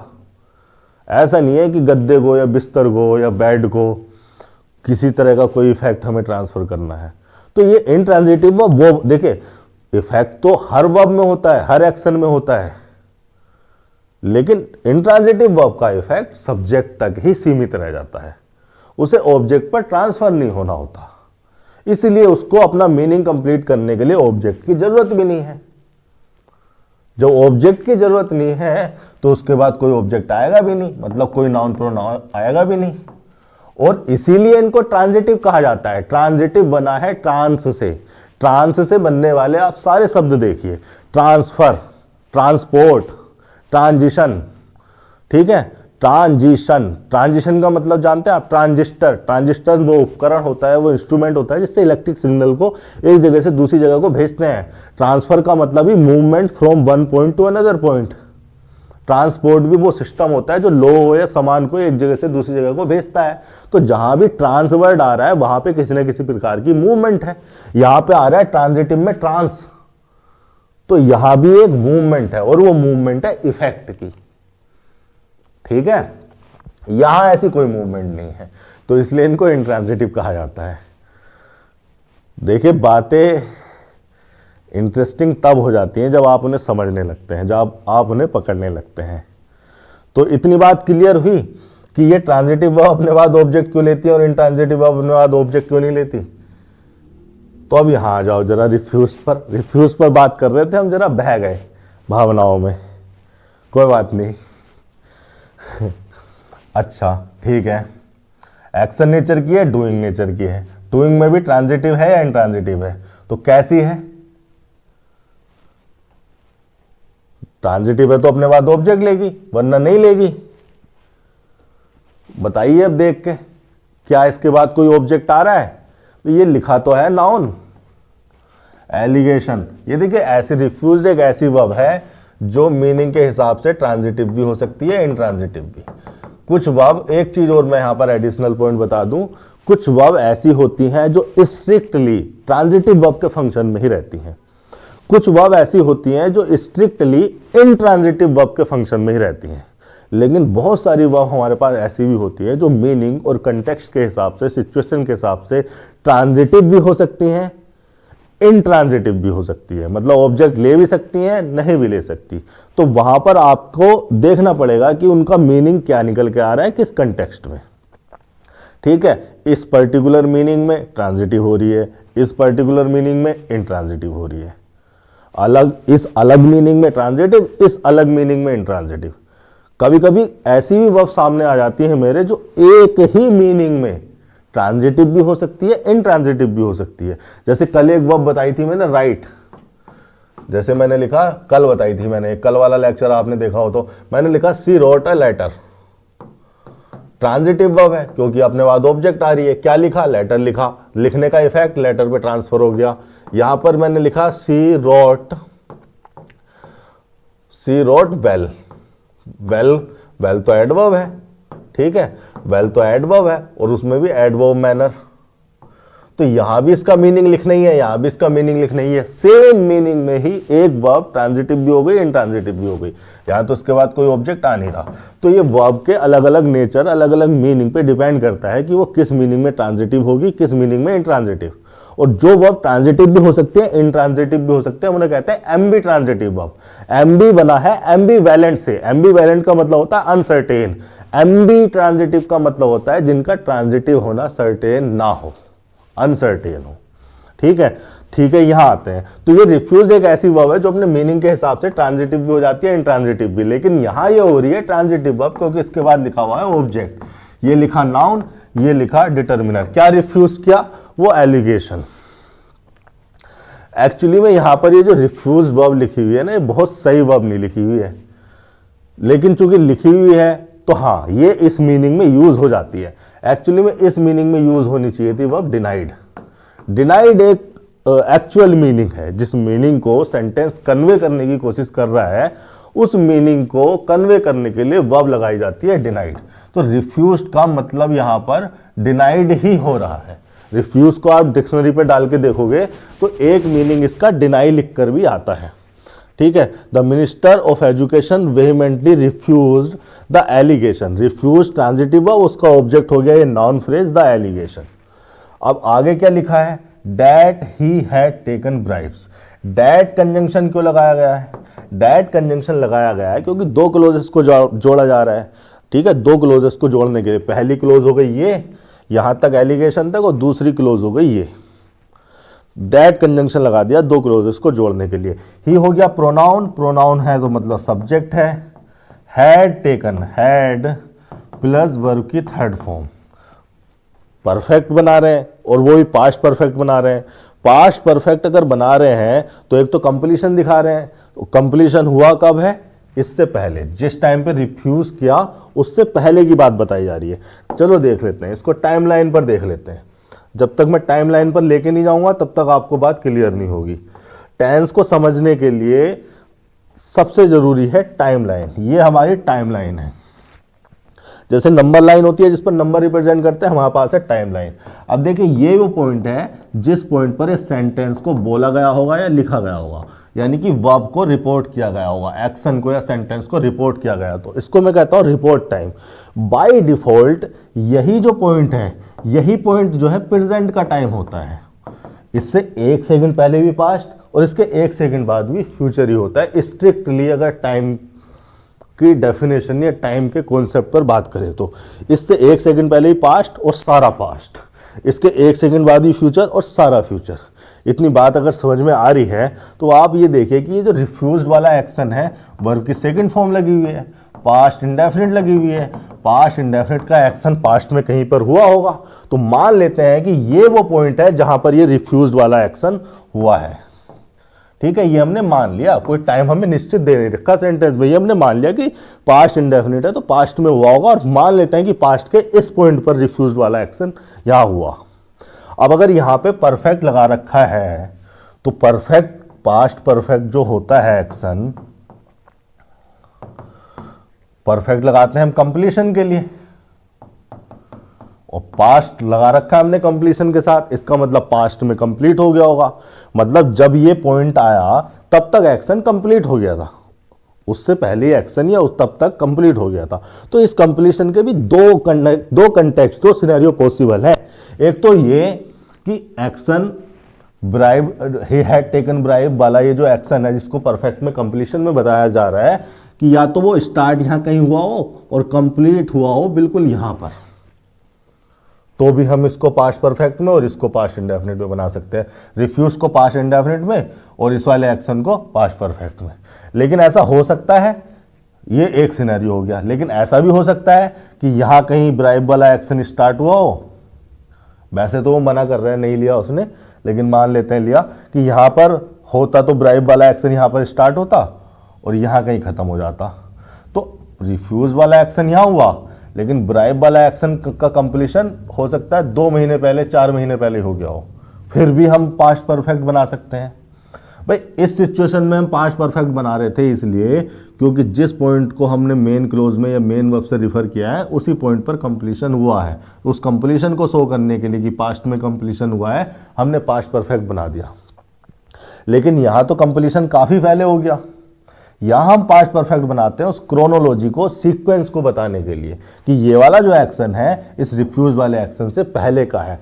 पास्ट में अगर दो क्लोजेस हैं, पास्ट के 2 एक्शन हैं आपके पास, और उसमें से एक एक्शन पहले हुआ है, एक एक्शन बाद का है, तो आप उस क्रोनोलॉजी को, सीक्वेंस को बताने के लिए भी पास्ट परफेक्ट लगाते हैं।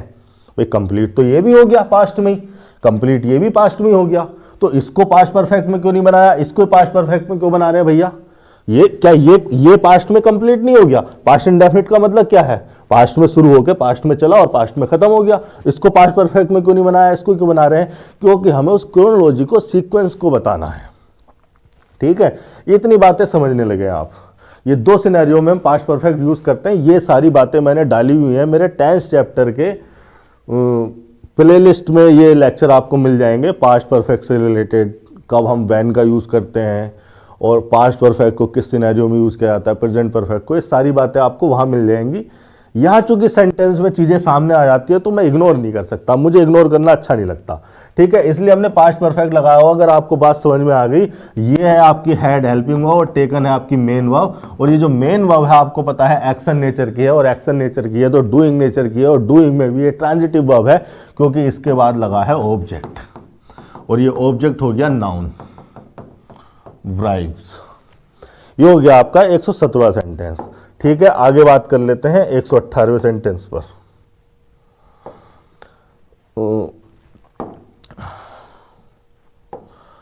If I were Zubin I would not attend the wedding come what may. इस सेंटेंस में बड़ा मजा आने वाला है, इसमें किरण पब्लिकेशन वालों ने कलाकारी कर रखी है। ठीक है, बात कर लेते हैं। देखिए, जो इफ क्लोज लगाई जाती है, इफ क्लोज लगाई जाती है या तो क्वेश्चन को रिफर करते हैं हम, या तो किसी क्वेश्चन को या डाउट को रिफर करने के लिए लगाई जाती है। इफ या वेदर, डाउट को रिफर करने के लिए वेदर लगाया जाता है एक्चुअली में, और क्वेश्चन को रिफर करने के लिए इफ लगाया जाता है। ये डिफरेंस होता है। लेकिन इफ क्लोज कंडीशन को रिफर करने के लिए भी लगाई जाती है कि अगर ये कंडीशन हुई तो ये रिजल्ट पॉसिबल है, ये इमेजिनेशन है ना। और इससे बनते हैं कंडीशनल सेंटेंसेस। आपको पता है कंडीशनल सेंटेंसेस, ना पता हो तो मैं तो बता ही रहा हूं। कंडीशनल सेंटेंस आपके पास 3 प्रकार के होते हैं। पहला होता है ओपन कंडीशनल, दूसरा होता है सेमी क्लोज्ड, और तीसरा होता है क्लोज कंडीशनल। थोड़ा सा मैं यहां पर बता देता हूं, 5 मिनट का टाइम लगेगा। चीजें समझ में आती हैं तो फिर आसान पड़ती हैं। देखिए, जो ये कंडीशनल्स होते हैं, कंडीशनल सेंटेंस होते हैं, इसमें एक क्लोज तो होती है। ये जो क्लोज होती है इसको इफ क्लोज कह सकते हैं, या इन्वर्टेड फॉर्म में भी लिखी हो सकती है। अभी मैं बता दूंगा क्या है इन्वर्टेड फॉर्म। ये जो क्लोज होती है ये होती है कंडीशन, और जो दूसरी क्लोज होती है ये इसका रिजल्ट होती है। अब इसमें भी 3 सिनेरियो बनते हैं। एक तो ऐसी कंडीशन जो कि पॉसिबल हो, यानी कि प्रोबेबल हो, प्रोबेबल या पॉसिबल हो। आपने कंडीशन एक ऐसी दे दी, प्रेजेंट में आपने जो बोला, जिस पॉइंट पर आपने बोला उस पॉइंट पर आपने एक ऐसी कंडीशन बोल दी जो कि पॉसिबल है। तो अगर वो पॉसिबल है, तो अगर कंडीशन पॉसिबल है तो उसका रिजल्ट भी पॉसिबल है ना, रिजल्ट भी पॉसिबल है।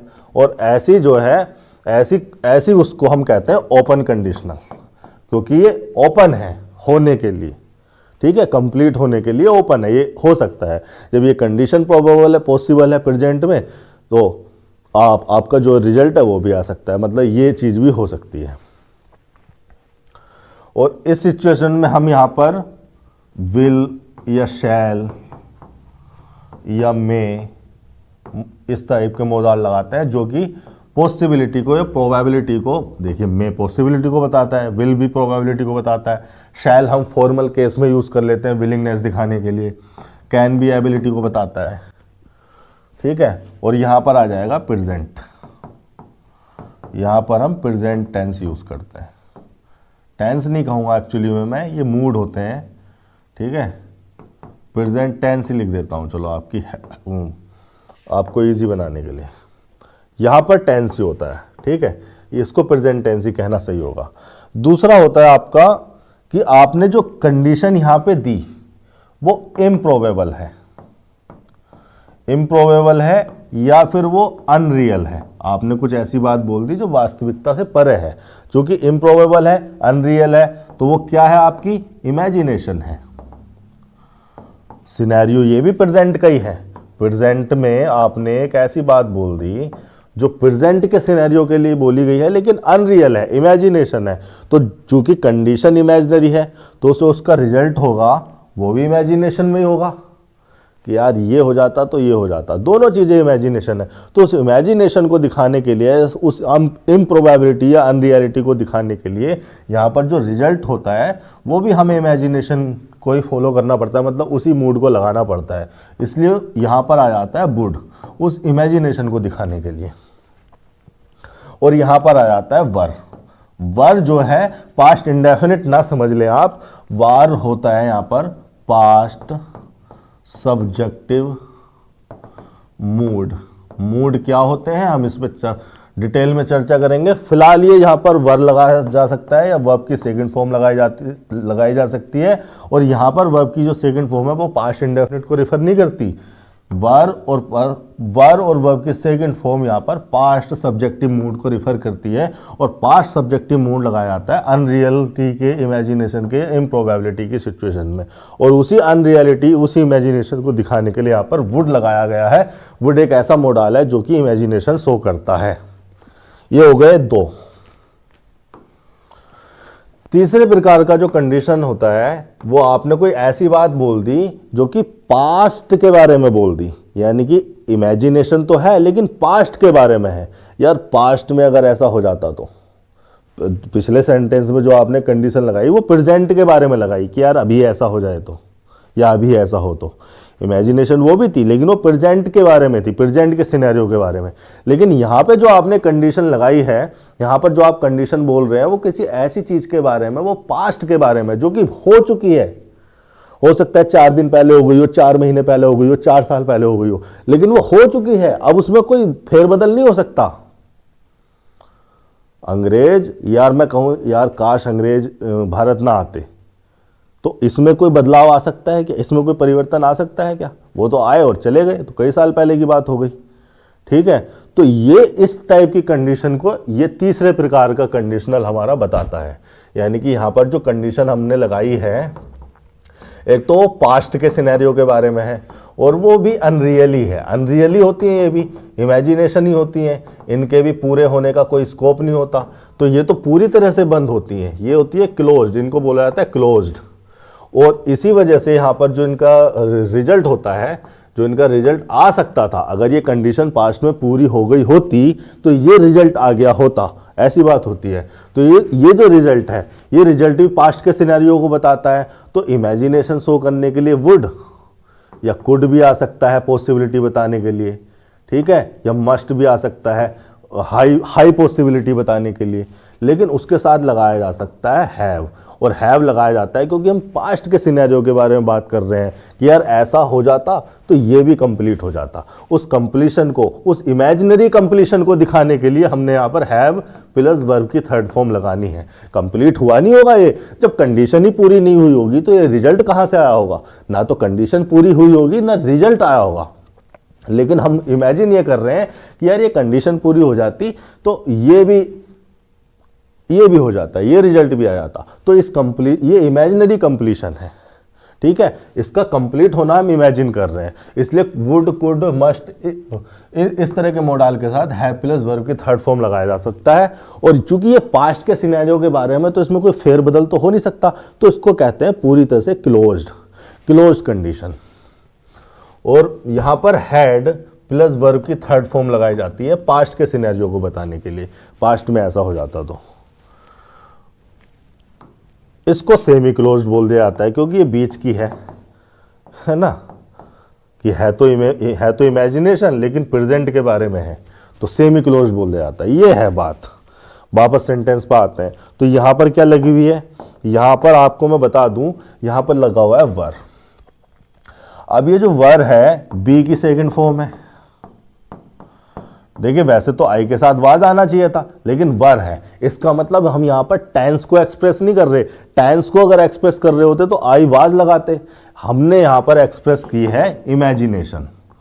और ये जो वर लगाया गया है, ये लगाया गया है पास्ट सब्जेक्टिव मूड, ठीक है। पास्ट सब्जेक्टिव मूड में वर फिक्स है। वर रिप्रेजेंट करता है हमारी इमेजिनेशन को, अनरियलिटी को। तो यहां पर इफ आई वर जुबिन बोल दिया तो हमने ये कह दिया कि हम इमेजिन कर रहे हैं, ठीक है। मैं कोई और हूं और मैं जुबिन हो जाऊं तो, ठीक है, इस टाइप की बात हो रही है। तो इस इमेजिनेशन को, चूंकि हमारी कंडीशन में इमेजिनेशन है, तो हमारा रिजल्ट भी इमेजिनेशन में रहेगा। और इसी इमेजिनेशन को शो करने के लिए मैंने लगाया है would. I would not attend the wedding. Would हो गया हेल्पिंग वर्ब इमेजिनेशन को शो करने के लिए, नोट लग गया एड वर्ब, अटेंड लग गई मेन वर्ब, एक्शन नेचर की वर्ब है, एक्शन नेचर की वर्ब है, डूइंग नेचर की है, ट्रांजिटिव वर्ब है, ट्रांजिटिव वर्ब है तो अपने बाद ऑब्जेक्ट लेगी। ये रहा ऑब्जेक्ट। वेडिंग नाउन हो गया, दा हो गया डिटर्मिनर, मतलब नाउन फ्रेज। यहां लग गया कोमा। अब आगे कुछ लिखा है बड़ा इंटरेस्टिंग सा, कम वाट में। चलो कम वाट में पर बात कर लेते हैं, ठीक है, क्योंकि ये साधारण कोई फ्रेज तो लिखी हुई नहीं है कि मैं उसको एकदम से समझा दूं। इस पर 2-4 मिनट लग सकते हैं, लेकिन चीज़ें समझ में आ जाती हैं तो वो बेहतर होती हैं। यहाँ आ जाते हैं 5 पर। देखिए ये जो फ्रेज आपके सामने लिखी हुई है कम वाट में, इसके बारे में मैं आपको बता दूं कि पहली बात तो ये इडियोमेटिक एक्सप्रेशन है। इडियोमेटिक एक्सप्रेशन का मतलब इडियम है ये, ठीक है, इसको कहा जा सकता है इडियम। यहां को इडियोमेटिक समझ में ना आ रहा हो तो लिख देता हूं मोटे मोटे शब्दों में, इडियम है ये। अब ये जो इडियम होते हैं, ये प्रोवर्ब्स होती हैं, ये कई बार ग्रामेटिकल स्ट्रक्चर के, ग्रामर के फंडामेंटल स्ट्रक्चर के बियॉन्ड चली जाती हैं, उसके परे चले जाती हैं, क्योंकि ये इंग्लिश में, ये किसी भी लैंग्वेज में जगह बनाती है अपने मीनिंग, अपने एसेंस की वजह से, अपने यूसेज की वजह से। इनका कोई खास मतलब होता है तो ये बहुत लोग बोलने लगते हैं, तो कई बार ये ग्रामर की स्ट्रक्चर के परे होती हैं, उसको फॉलो नहीं करती, फिर भी ये धीरे धीरे 100-200-500 सालों में अपनी जगह बना लेती हैं। बड़े राइटर्स भी इनको लिखते हैं, बड़े राइटर्स भी इनका यूज़ करते हैं, छोटे ग्रामरियंस भी इनको फॉलो करते हैं। तो कम वाट में लिखा हुआ है आर्टिस्टिक वे में, ठीक है, आर्टिस्टिक या पोएटिक वे कह लेते हैं। जैसे पोयम होती हैं, पोयम्स आप देखिए, पोएम्स को या सॉन्ग्स को वो कहाँ ग्रामर के फंडामेंटल स्ट्रक्चर को फॉलो करते हैं। ऑब्जेक्ट से सेंटेंस शुरू हो जाता है, बीच में कहीं वर्ब होती है, फिर बाद में सब्जेक्ट होता है, ऐसी तो लिखी होती हैं पोएम्स और या फिर सॉन्ग्स, चाहे बॉलीवुड के सुन लो या हॉलीवुड के सुन लो।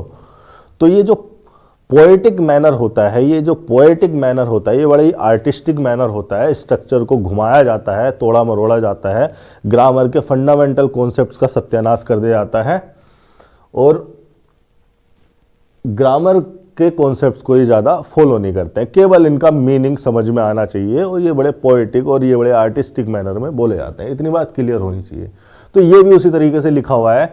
ये तो इतनी बात समझ में आ गई, तो यहाँ पर इसका मीनिंग समझ लेते हैं। कम वाट में का मतलब है नो मैटर वाट हैपन्स।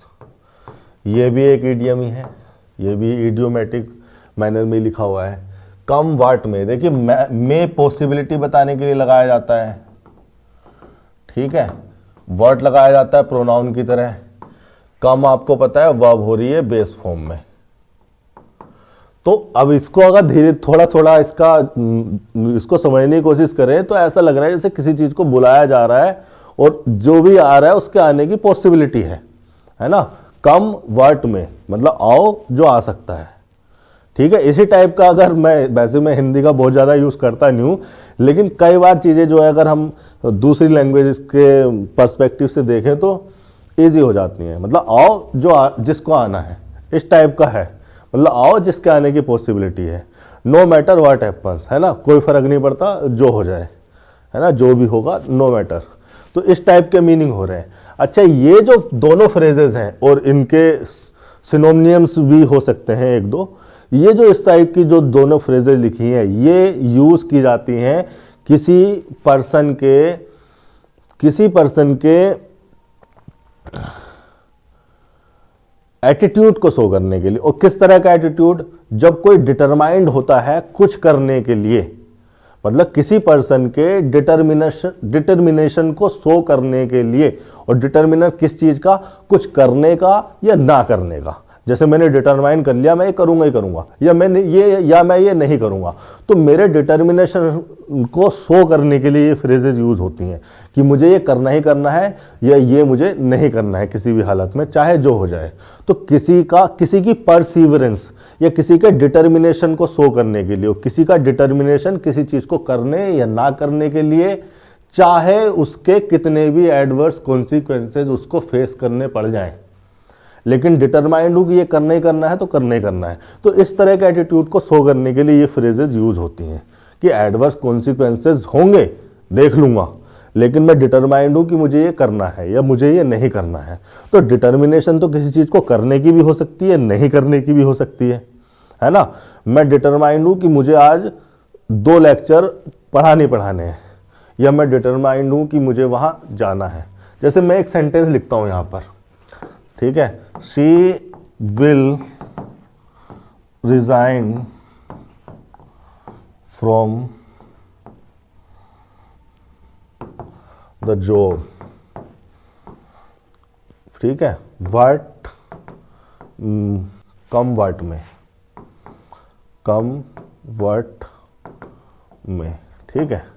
फिर एक सेंटेंस मैंने लिखा यहां पर, she will not resign from the job, come what may. She will resign from the job come what may, she will not resign from the job come what may, ठीक है। ये एक पॉजिटिव स्टेटमेंट है, ये एक negative statement है। हो सकता है वो डिटरमाइंड हो रिजाइन करने के लिए, उसकी इंटेंशन बताई जा रही है यहाँ पर, विलिंगनेस बताई जा रही है कि वो इस चीज के लिए डिटरमाइंड है और उसको फर्क नहीं पड़ता कि जो भी एडवर्स कॉन्सिक्वेंसेज हो, उसके इस एटीट्यूड को बताया जा रहा है। तो डिटर्मिनेशन तो उसकी कुछ करने के लिए भी हो सकती है, कुछ ना करने के लिए भी। तो ये पॉजिटिव स्टेटमेंट के साथ भी आ सकता है, नेगेटिव स्टेटमेंट के साथ भी आ सकता है। जबकि किरण, मतलब मेरे कहने का मतलब है, कोई डिटरमाइंड कुछ करने के लिए भी हो सकता है, कोई पर्सन डिटरमाइंड कुछ ना करने के लिए भी हो सकता है ना। She will not resign from the job come what may, no matter what happens, ठीक है। वो रिजाइन नहीं करेगी चाहे जो हो जाए, चाहे जो हो जाए। हिंदी मतलब बता रहा हूं मैं, इसका हिंदी में ट्रांसलेशन बता रहा हूं मैं, इसका लिख के आता है इस तरीके से। तो इस टाइप की चीजें अगर आपके सामने आती हैं कम व्हाट में, तो इस तरह से समझेंगे। किरण पब्लिकेशन वालों ने ये कह रखा है, यार मैं बहुत ज़्यादा किरण पब्लिकेशन को क्रिटिसाइज तो नहीं कर रहा हूँ, ऐसा नहीं है, उसमें बहुत सारी अच्छी चीज़ें भी हैं। उन्होंने जिस तरह का कलेक्शन दिया है वो बहुत अच्छी बात है, और कहीं इतना तगड़ा कलेक्शन नहीं मिलता। तो लेकिन कुछ सेंटेंस उनके बहुत ही गड़बड़ हैं, स्टूडेंट्स बड़ा परेशान करते हैं। कहने का मतलब है कि उस बुक में ये सॉल्यूशन दिया गया है कि अगर कम वर्ड में लगा है तो ये जो फ्रेज है ये इसको कॉन्ट्राडिक्ट कर रही है, और इसका मतलब है नो मैटर व्हाट हैपन्स, और कम वर्ड में का मतलब है नो मैटर व्हाट हैपन्स। और अगर ये फ्रेज कम वर्ड में का मतलब है नो मैटर व्हाट हैपन्स, और अगर ये फ्रेज इस वाले सेंटेंस को कॉन्ट्राडिक्ट कर रही है और ये नेगेटिव में है, तो इसको भी नेगेटिव में नहीं होना चाहिए, इसलिए इसमें से नोट हटा दो।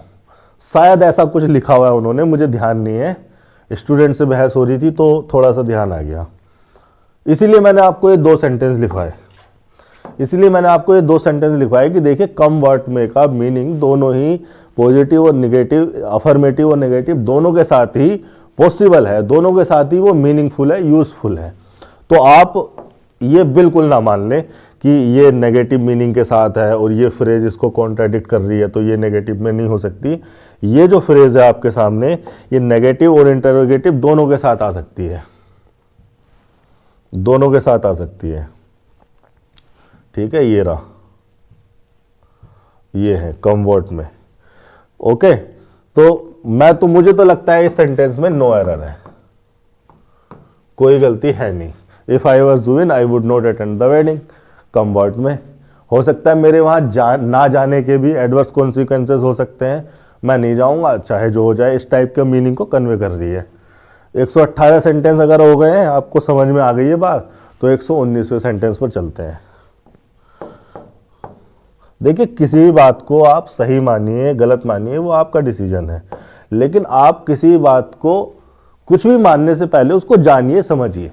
किसी बात को सही आप तभी मानना जब आपके सेंसेस को सही लगे, आपके दिमाग को सही लगे कि हाँ ये जो कहा जा रहा है लॉजिकल है, हाँ ये समझ में आने वाली बात है, ये संभव है कि ऐसा हो सकता है। He says that he reads novels to pass away the time. पढ़ लेते हैं। ही आपके सामने जो लिखा हुआ है वो एक प्रोनाउन है।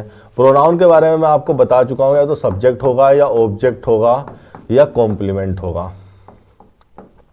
ठीक है। अब ये यहां पर लिखा हुआ है, एक तो ये सब्जेक्टिव केस में लिखा हुआ है, ऑब्जेक्टिव केस में लिखा हुआ नहीं है, तो ऑब्जेक्टिव नहीं माना जा सकता। फिर उससे पहले ट्रांजिटिव वर्ब या प्रीपोजिशन भी नहीं है, तो ऑब्जेक्ट होने का कोई स्कोप नहीं। लिंकिंग वर्ब इससे पहले नहीं लिखी तो कॉम्प्लीमेंट भी नहीं होगा, फिर तो सब्जेक्ट ही मानना पड़ेगा। सेज आ गई मेन वर्ब। अब ये जो है एक एक्शन है, आप जानते हैं, और एक्शन में भी डूइंग नेचर का है, ठीक है, डूइंग नेचर का है। किसी ने तो क्या होगा, इसका कोई डूअर होगा, और डूइंग में भी ट्रांजिटिव नेचर का है। भाई जब आपने कुछ कहा तो कुछ तो कहा होगा, तो जो कहा वो इसका ऑब्जेक्ट बनेगा। जैसे मैंने आपसे कहा ही सेज, तो आप पूछोगे व्हाट, यानी कि सेज वर्ब को अपना मीनिंग कंप्लीट करने के लिए व्हाट का रिप्लाई चाहिए, तो व्हाट का रिप्लाई लिखा है यहां पर आगे। ये एक्चुअली में जो व्हाट का रिप्लाई है, ये एक वर्ड भी हो सकता था, एक फ्रेज भी हो सकती थी, एक क्लोज भी हो सकती थी। जैसे मैं लिखता यहां पर ही सेज ओके, ये ट्रांजिटिव वर्ब हो गई, ये इसका ऑब्जेक्ट हो गया। ये एक वर्ड है या फ्रेज कह लीजिए इसे, ठीक है। लेकिन यहां पर जो व्हाट का रिप्लाई लिखा है, ट्रांजिटिव वर्ब अपने बाद ऑब्जेक्ट लेगी, ऑब्जेक्ट व्हाट का रिप्लाई होते हैं, ये हो गया इसका पूरा ऑब्जेक्ट। यानी कि ये पूरी close he says transitive verb का ऑब्जेक्ट हो रही है। अगर ये पूरी क्लोज ही, भाई यही तो कहा उसने, she says what, that he reads novels to pass away the time, ठीक है। तो ये पूरी की पूरी क्लोज जो है ऑब्जेक्ट हो रही है। ये डायरेक्ट इनडायरेक्ट में जो डैट क्लोज के बाद लिखा रहता है वो ऑब्जेक्ट ही होता है सेज वर्ब का।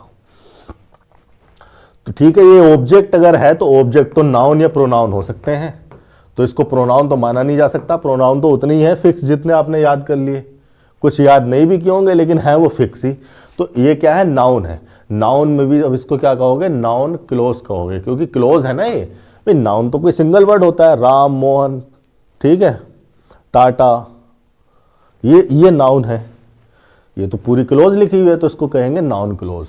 अब दो क्लोजेस को जोड़ने के लिए कंजंक्शन लगा है, सही बात है। ही हो गया प्रोनाउन, और प्रोनाउन सब्जेक्ट ही होगा, ऑब्जेक्ट इसको बना नहीं सकते क्योंकि ट्रांजिटिव वर्ब नहीं है, प्रीपोजिशन नहीं है।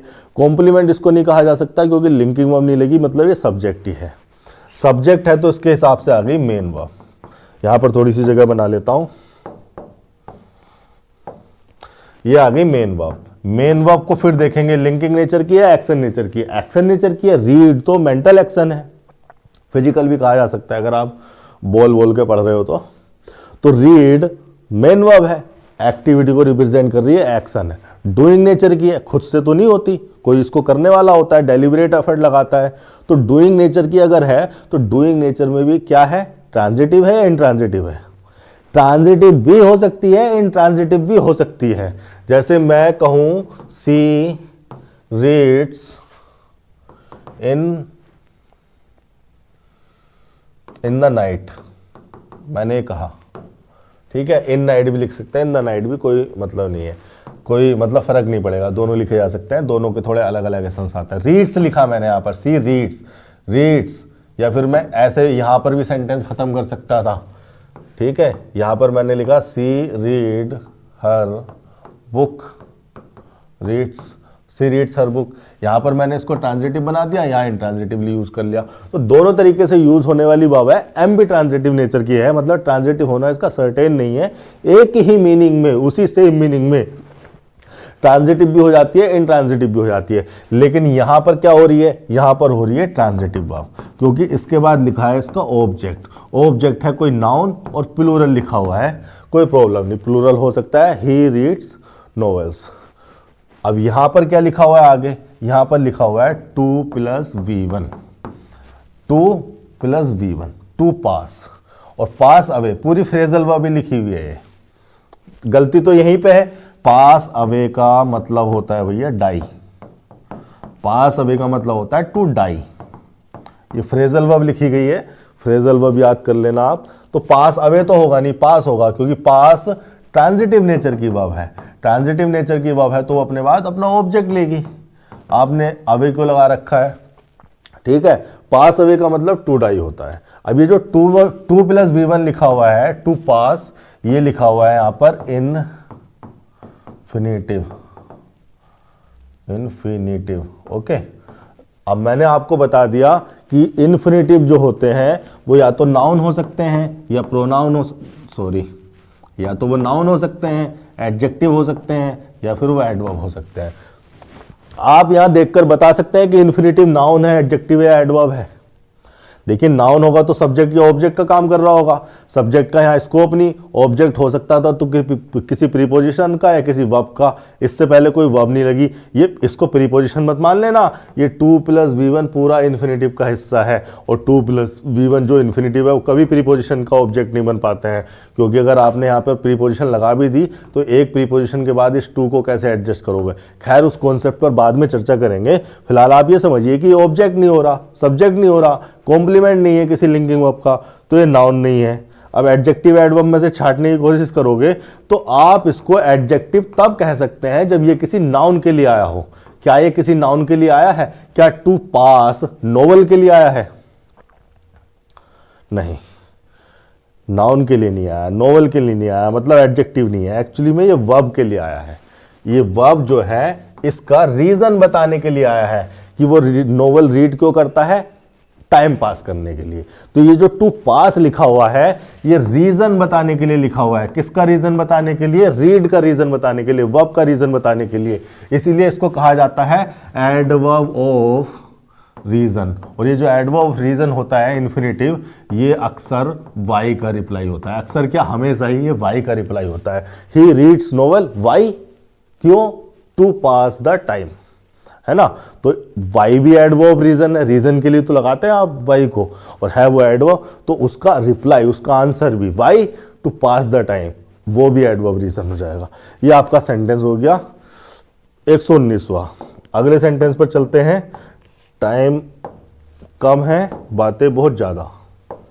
ही left for Mumbai on Sunday, arriving there on Monday. Okay, इस क्वेश्चन को भी जरा, इस सेंटेंस को भी जरा ध्यान से सुनिए, ध्यान से देखिए। इस सेंटेंस में भी बहुत सारे कॉन्सेप्ट्स आपके एक साथ क्लियर करूंगा। साधारण से साधारण सेंटेंस में भी कभी कभी बहुत कुछ मिल जाता है बताने के लिए, और कभी कभी बहुत कॉम्प्लिकेटेड सेंटेंस भी लिखा होता है और बताने के लिए उसमें चीज़ें कम होती हैं। यहाँ पर देखिए, समझिए। ही आपके सामने प्रोनाउन लिखा है, आप जानते हैं प्रोनाउन सब्जेक्ट ही है, अभी थोड़ी देर पहले बताया था। लेफ्ट यहाँ पर मेन वर्ब है, लिंकिंग नेचर की है या एक्शन नेचर की? एक्शन नेचर की है, एक्टिविटी को रिप्रेजेंट कर रही है। ठीक है, एक्शन नेचर की हो गई। अब एक्शन नेचर में बात आएगी कि ये डूइंग नेचर की है या हैपनिंग नेचर की, मतलब इसको डेलिबरेटली कोई करेगा या ये अपने आप से हो जाएगी। लेफ्ट यानी कि लीव बेस फॉर्म है, ये तो डेलिबरेट नेचर की है, मतलब डूइंग नेचर की है। चलो ठीक है, ये तय हो गया कि ये डूइंग नेचर की है। अब बात होनी चाहिए कि ट्रांजिटिव है या इंट्रांजिटिव है। ठीक है, कि ट्रांजिटिव है या इंट्रांजिटिव है, मतलब ट्रांजिटिव वर्ब है तो अपने बाद ऑब्जेक्ट लेगी, इंट्रांजिटिव है तो ऑब्जेक्ट नहीं लेगी। तो मैं आपको बता दूं ये ट्रांजिटिव भी हो सकती है, इंट्रांजिटिव भी हो सकती है। आप किसी चीज को लीव भी तो कर सकते हैं। मैंने इसको लीव कर दिया, अभी गिर जाता है सॉरी, तो मैंने इसको लीव कर दिया, तो ये होता है ट्रांजिटिव वर्ब। ठीक है, हो जाते हैं कई बार ऐसी चीजें। कॉन्सेप्ट पर वापस आइए कि ये जो ट्रांजिटिव वर्ब है, मैं क्या कह रहा था, लीव, मैंने इसको ये लीव कर दिया। आप कभी ट्रेन लीव कर देते हो, ठीक है, तो आपके लीव होने का इफेक्ट ट्रांसफर भी हो जाता है। तो ये ट्रांजिटिव भी हो सकती है, इंट्रांजिटिव भी हो सकती है। ठीक है, ट्रांजिटिव भी हो सकती है, इंट्रांजिटिव भी हो सकती है, एम्बी ट्रांजिटिव नेचर की वर्ब है। अब ये क्या हो गई, ट्रांजिटिव नेचर की वर्ब हो गई। तो ट्रांजिटिव नहीं, सॉरी, यहां तो ये इंट्रांजिटिव हो रही है। कोई बात नहीं, बहुत देर से बोल रहा हूं ना, तो कई बार जो है दिमाग, ठंडी सांस ले लेते हैं, थोड़ा सा 2 सेकंड का पोज लेते हैं। कोई बात नहीं, अब शुरू करते हैं। ये जो लेफ्ट है, मेन वर्ब है, एक्शन नेचर की है, डूइंग नेचर की है, ट्रांजिटिव भी हो सकती है, इंट्रांजिटिव भी। यहां ये इंट्रांजिटिव हो रही है क्योंकि इसके बाद ऑब्जेक्ट लिखा नहीं है, आगे लिखा हुआ है फॉर प्रीपोजिशन। इस प्रीपोजिशन के बाद मुंबई लिखा हुआ है। ठीक है, ही लेफ्ट फॉर द मुंबई, मतलब उसने जो लेफ्ट किया अपने सिटी को या अपने घर को, किसके लिए, क्या पर्पस था उसका? फॉर मुंबई, उसका पर्पस था ये मुंबई। ठीक है, अब ये जो प्रीपोजिशनल फ्रेज हो गई, ये बताने के लिए हो गई इस वर्ब के बारे में, यानी कि एडवर्ब ही कही जाएगी इसको, एडवर्ब प्लेस कहा जाएगा इसको। ऑन संडे, ऑन प्रीपोजिशन, और उसके बाद संडे हो गया नाउन, यानी कि ये हो गया प्रीपोजिशन का ऑब्जेक्ट, और प्रीपोजिशनल फ्रेज हो गई यहाँ पर टाइम बताने के लिए। और टाइम किसका? वर्ब का। वर्ब का टाइम बता रही है तो एडवर्ब, और एडवर्ब ऑफ टाइम इसको कहोगे। आगे क्या लिखा हुआ है, अराइविंग देयर ऑन मंडे। चलो देयर ऑन मंडे पे बाद में चलेंगे, पहले अराइविंग को समझ लेते हैं। देखिए अराइविंग लिखी हुई है वर्ब की आईएनजी फॉर्म। पूरी इंग्लिश में, पूरी इंग्लिश ग्रामर में, पूरी इंग्लिश में वर्ब की आईएनजी फॉर्म कहाँ कहाँ इस्तेमाल हो जाती है। वर्ब की आईएनजी फॉर्म एक तो इस्तेमाल होती है हेल्पिंग वर्ब के साथ, वर्ब की आईएनजी फॉर्म इस्तेमाल होती है जब वो is, am, are, was verb के साथ, शाल बी, विल बी के साथ आ जाती है कंटिन्यूअस फॉर्म में, चाहे वो प्रेजेंट कंटिन्यूअस में हो या परफेक्ट कंटिन्यूअस में, चाहे वो कंटिन्यूअस में हो या परफेक्ट कंटिन्यूअस में हो, लेकिन वहां पर वो मेन वर्ब होती है, मेन वर्ब की तरह काम करती है और वो हेल्पिंग वर्ब के साथ लिख के आती है। ठीक है, चाहे कंटिन्यूअस में चाहे परफेक्ट कंटिन्यूअस में आएगी, वो हेल्पिंग वर्ब के साथ लिख के और मेन वर्ब की तरह काम करेगी। तो इसके साथ कोई हेल्पिंग वर्ब लगी है क्या, नहीं लगी, तो ये सिनेरियो तो है नहीं। दूसरा सिनेरियो हो जाता है वर्ब की आईएनजी फॉर्म अगर कहीं लिखी हो तो वो हो जाता है जिरेंड वाला, और जो जिरेंड होते हैं वो वर्ब की आईएनजी फॉर्म होती है, लेकिन जिरेंड होते हैं नाउन, और नाउन आपको पता है सब्जेक्ट, ऑब्जेक्ट या कॉम्प्लीमेंट हो सकते हैं। तो अगर ये वर्ब की आईएनजी फॉर्म जिरेंड हो रही है, इट मीन्स ये नाउन होनी है। नाउन अगर होनी है तो उसको सब्जेक्ट, ऑब्जेक्ट या कॉम्प्लीमेंट में से किसी एक काम को करना चाहिए। कॉम्प्लीमेंट होने का यहाँ स्कोप नहीं, इससे पहले लिंकिंग वर्ब नहीं लिखी है।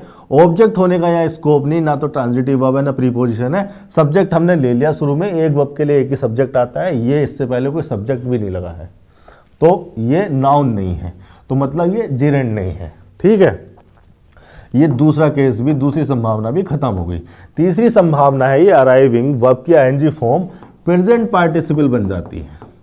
क्या बन जाती है, प्रेजेंट पार्टिसिपल। और जो प्रेजेंट पार्टिसिपल हैं वो, यहाँ मैं दोबारा लिख देता हूँ उसको, ये जो प्रेजेंट पार्टिसिपल हैं वो एडजेक्टिव की तरह काम करते हैं, और एडजेक्टिव आपको पता है क्या करते हैं, किसी नाउन को मॉडिफाई करते हैं। प्रेजेंट पार्टिसिपल एडजेक्टिव की तरह काम करते हैं और एडजेक्टिव किसी नाउन को मॉडिफाई करने के लिए आते हैं।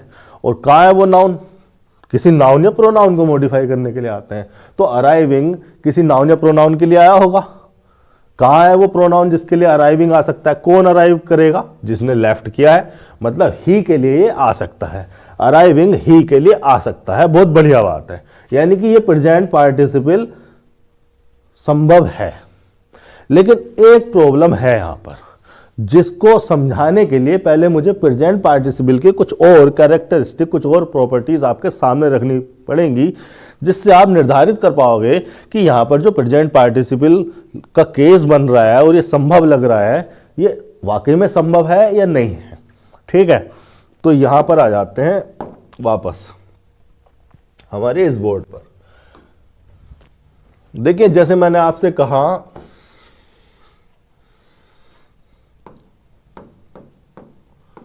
रनिंग कार, आपसे मैंने कहा रनिंग कार, या कहीं पर लिखा हुआ है रनिंग कार, या आपने देखा किसी कार को और कह दिया रनिंग कार। तो आप किसी कार को देखकर रनिंग कार कब कह सकते हैं, जब वो वाकई में रन कर रही हो, है ना। ये जैसे मैंने कहा आपसे स्विमिंग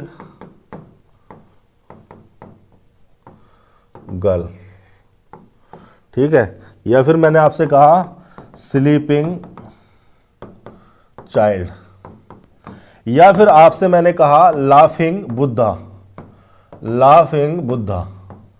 इसी एग्जाम्पल से समझाता हूं। मैंने आपसे कहा लाफिंग बुद्धा। अब लाफिंग बुद्धा को आप लाफिंग क्यों कह देते हो, क्योंकि जब भी आप उस स्टैचू को देखते हो, उस बुद्धा को देखते हो, तो वो लाफ कर रहा होता है। यानी कि ये जो वर्ब की आईएनजी फॉर्म है, अब देखो ये हो तो सारी की सारी एडजेक्टिव ही नहीं है भाई, ये नाउन और ये एडजेक्टिव, और एडजेक्टिव क्या, वर्ब की आईएनजी फॉर्म, ये नाउन और ये एडजेक्टिव, ये वर्ब की आईएनजी फॉर्म। और वर्ब की आईएनजी फॉर्म जब एडजेक्टिव का काम कर रही है तो उसको क्या कहते हैं, प्रेजेंट पार्टिसिपल। तो ये बात बताने की नहीं है कि ये प्रेजेंट पार्टिसिपल लगाए हैं मैंने, ये अंडरस्टूड है कि मैं प्रेजेंट पार्टिसिपल समझा रहा हूं, तो ये वर्ब की आईएनजी फॉर्म प्रेजेंट पार्टिसिपल ही लगे हैं। और प्रेजेंट पार्टिसिपल एडजेक्टिव का काम करते हैं, और एडजेक्टिव हो रहा है इस नाउन के लिए। किस प्रकार की कार, रनिंग कार, दो चार खड़ी हुई भी हैं, लेकिन हम किसकी बात कर रहे हैं, जो कार रन कर रही है। एक गर्ल, दो तीन गर्ल वहां पे खड़ी हुई हैं, टॉवल से अपने बालों को पोंछ रही हैं, लेकिन हम कौन सी वाली लड़की की बात कर रहे हैं जो स्विम कर रही है ना। 4-5 बुद्धा और रखे हुए हैं वहां पे दुकान में सामने, लेकिन हम कौन से वाले की बात कर रहे हैं जो लाफ कर रहा है। तो ये सारे के सारे जो है एडजेक्टिव हैं। What type of child, which type of child, sleeping child.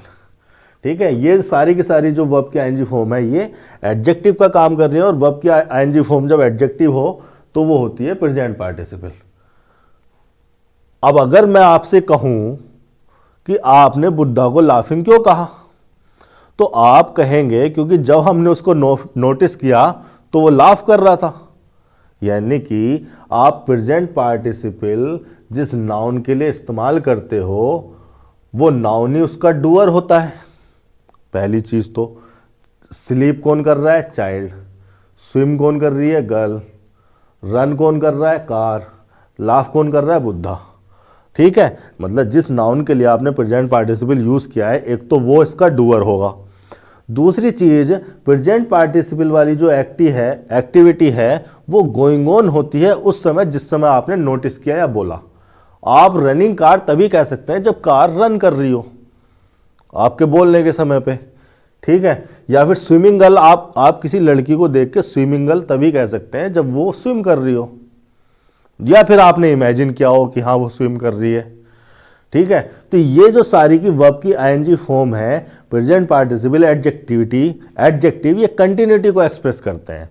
मतलब प्रेजेंट पार्टिसिपल वर्ब की आईएनजी फॉर्म एडजेक्टिव बनकर जिस नाउन के लिए इस्तेमाल होते हैं वो नाउन उनका वो सब्जेक्ट होता है, डूअर होता है, और ये कंटिन्यूटी को एक्सप्रेस करते हैं। मतलब गोइंग ऑननेस दिखाते हैं ये भी, क्योंकि वर्ब की आईएनजी फॉर्म है। तो बुद्धा लाफ कर रहा है, चाइल्ड स्लीप कर रहा है, तभी आप इस चीज को कह सकते हैं।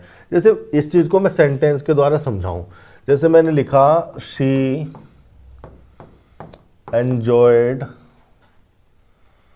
The movie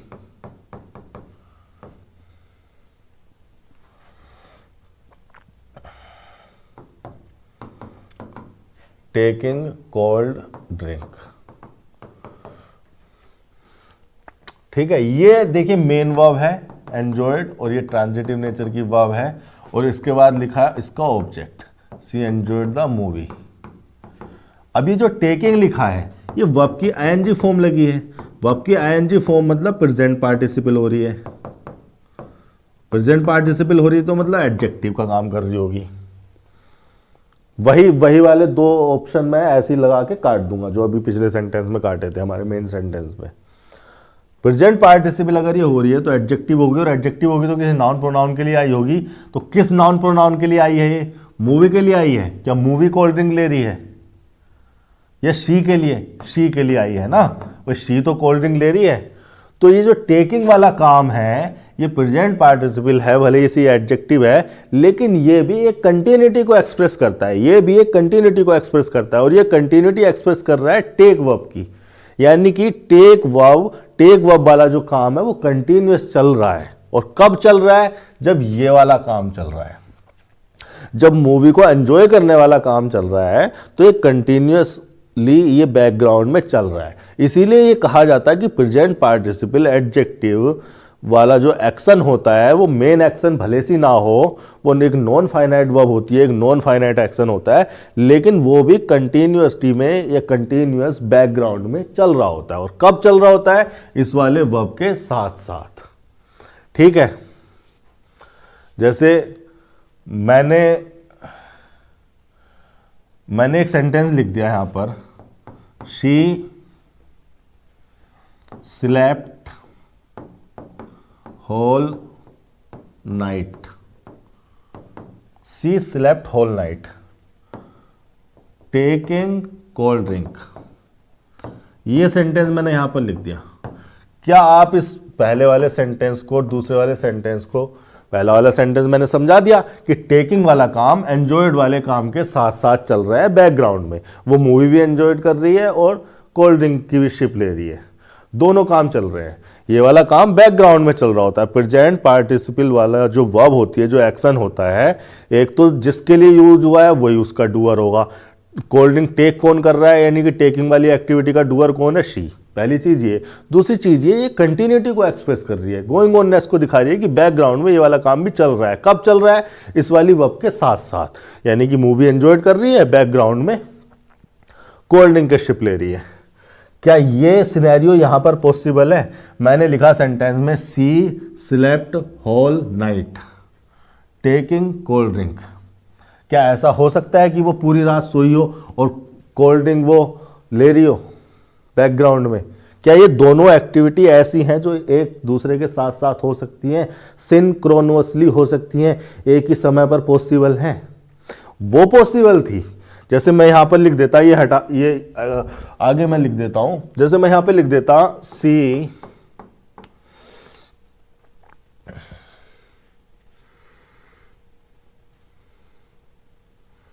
C went to the market listening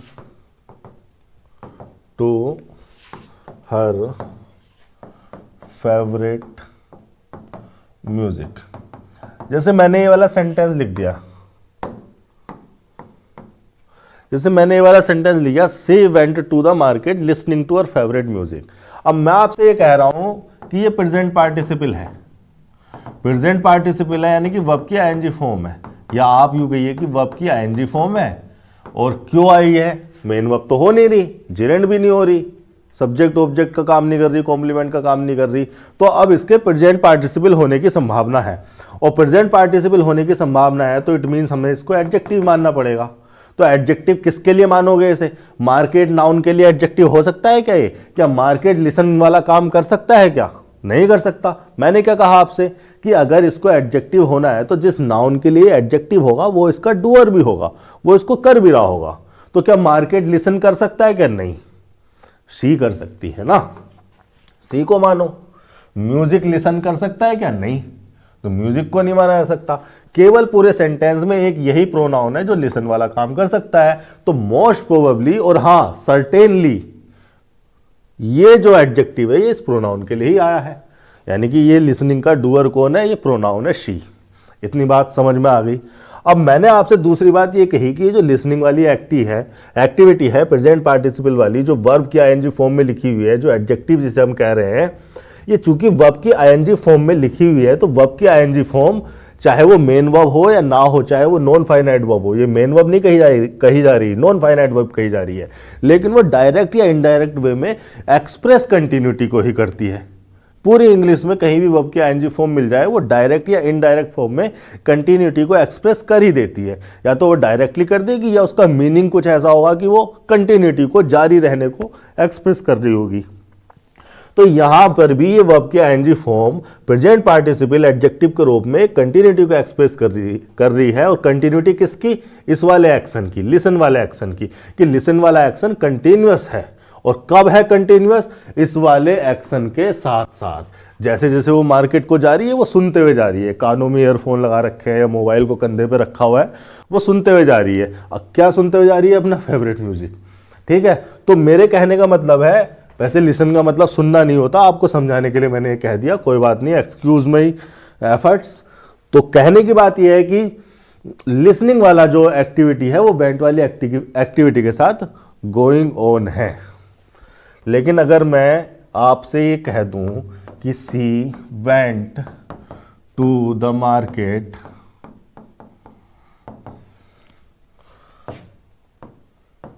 resting with her child, आप यहां पर कह रहे हो वेंट, वो ये वाली एक्टिविटी कर रही है, यहां पर आप कह रहे हो कि ये वाली एक्टिविटी, वो वेंट वाली एक्टिविटी है या रेस्ट वाली एक्टिविटी? क्या रेस्ट वाली एक्टिविटी वेंट वाली एक्टिविटी के साथ संभव है? भाई ये एक्टिविटी उसके साथ संभव थी, बैकग्राउंड में हो सकती थी, मतलब वो यहां से यहां तक गई, ये वाला वेंट वाला एक्शन हुआ, इसी टाइम पे बैकग्राउंड में लिसनिंग वाला एक्शन हो गया। क्या ये यहां पर पॉसिबल है? नहीं पॉसिबल है, इसीलिए प्रेजेंट पार्टिसिपल यहां पर गलत हो जाएगा। उसी प्रकार से इस सेंटेंस में भी गलत हो जाएगा। जब वो सो रही थी रात भर या सी स्लेप्ट होल नाइट, तो उसने ये वाला एक्शन बैकग्राउंड में किया ही नहीं होगा, कोई संभव ही नहीं है। तो इस प्रेजेंट पार्टिसिपल का कोई तुक नहीं बन रहा। ग्रामर के स्ट्रक्चर के हिसाब से सही कहा जा सकता है, लेकिन मीनिंगफुल नहीं है। ये कहा जा सकता है कि हाँ प्रेजेंट पार्टिसिपल यहां पर एडजस्ट हो रहा है, फिट हो रहा है, लेकिन मीनिंगफुल नहीं है। अब चूंकि मीनिंगफुल नहीं है तो इसे हटा के कुछ और लगाना पड़ेगा। उसी प्रकार से आप यहां पर देखेंगे, क्या लेफ्ट वाला काम या अराइव वाला काम उस वाले काम के साथ साथ हो सकता है बैकग्राउंड में? भाई लेफ्ट किया उसने मंडे को, उसने लिख भी दिया कि ये वाला काम मंडे को हुआ और अराइविंग वाला काम, सॉरी, ये लेफ्ट वाला काम जो है संडे को हुआ और अराइविंग वाला काम मंडे को हुआ नेक्स्ट दिन। और वर्ब की आईएनजी फॉर्म अगर प्रेजेंट पार्टिसिपल बन रही हो एडजेक्टिव, तो वो एक्सप्रेस करती है कंटिन्यूटी को। क्या लेफ्ट वाला और अराइव वाला काम एक साथ हो गया होगा सिंक्रोनसली? नहीं ना, ऐसा तो नहीं हो सकता ना कि उसने जैसी मुंबई के लिए लेफ्ट किया बैकग्राउंड में वो अराइव वाला काम भी कर रहा था। नहीं कर सकते, संभव नहीं है। और अगर संडे या मंडे ना भी लिखा होता तो भी ये संभव नहीं था, लेकिन संडे और मंडे लिख के उसने क्लियर कर दिया कि ये अलग टाइम जोन में है, ये अलग टाइम जोन में है, दोनों एक टाइम जोन में नहीं है। तो यहां पर अराइविंग तो आ नहीं सकती। ठीक है, ये इतनी बात को समझाने में आपको आधा घंटा लग गया, कोई बात नहीं, समझ में लेकिन आ गई होगी आपको। अराइविंग नहीं लिख सकते यहां पर, लेकिन हमें लिखना है कोई ऐसा ही वर्ड जो वर्ब को कंटेन किए हुए हो, वर्ब के मीनिंग को कंटेन किए हुए हो, जिसमें अराइव वर्ब का मीनिंग आ जाए और एडजेक्टिव बन जाए, क्योंकि हमें चाहिए यहां पर एडजेक्टिव। तो इसकी जगह हम लिखते हैं इन्फिनेटिव, टू अराइव। ये जो अराइव इन्फिनेटिव है, ये या टू अराइव या कोई भी इन्फिनेटिव जो होता है, वो जिस तरह से प्रेजेंट पार्टिसिपल बताता है कंटिन्यूटी को, इस वाली वर्ब के साथ कंटिन्यूटी को, तो इन्फिनेटिव लगाए जाते हैं इस वाली वर्ब के बाद होने वाले एक्शन के लिए। ठीक है, जैसे मैंने यहां पर आपके सामने लिखा, एक दो सेंटेंस और लिखूंगा, समझा दूंगा, ज्यादा टाइम नहीं लगाऊंगा। ठीक है, ये यहां पर मैंने लिखा, I went there to meet her. तो ये वेंट वाली एक्टिविटी पहले होगी, टू मीट वाली एक्टिविटी बाद में होगी। तो इन्फिनेटिव वाले जो एक्शन होते हैं वो मेन एक्शन के बाद में होने वाले एक्शन होते हैं। उनका मीनिंग यही है, उनका स्ट्रक्चर ही ये है, इसीलिए वो लगाए जाते हैं। और हर जगह आपको ये कॉन्सेप्ट मिलेगा, यूनिवर्सल है। I went there to meet her, तो पहले मैं वहां पे पहुंचा, फिर पहुंचूंगा या पहुंचा, उसके बाद मिलने वाला काम हुआ। यानी कि इन्फिनेटिव वाला एक्शन मेन वर्ब वाले एक्शन के बाद होता है। I bot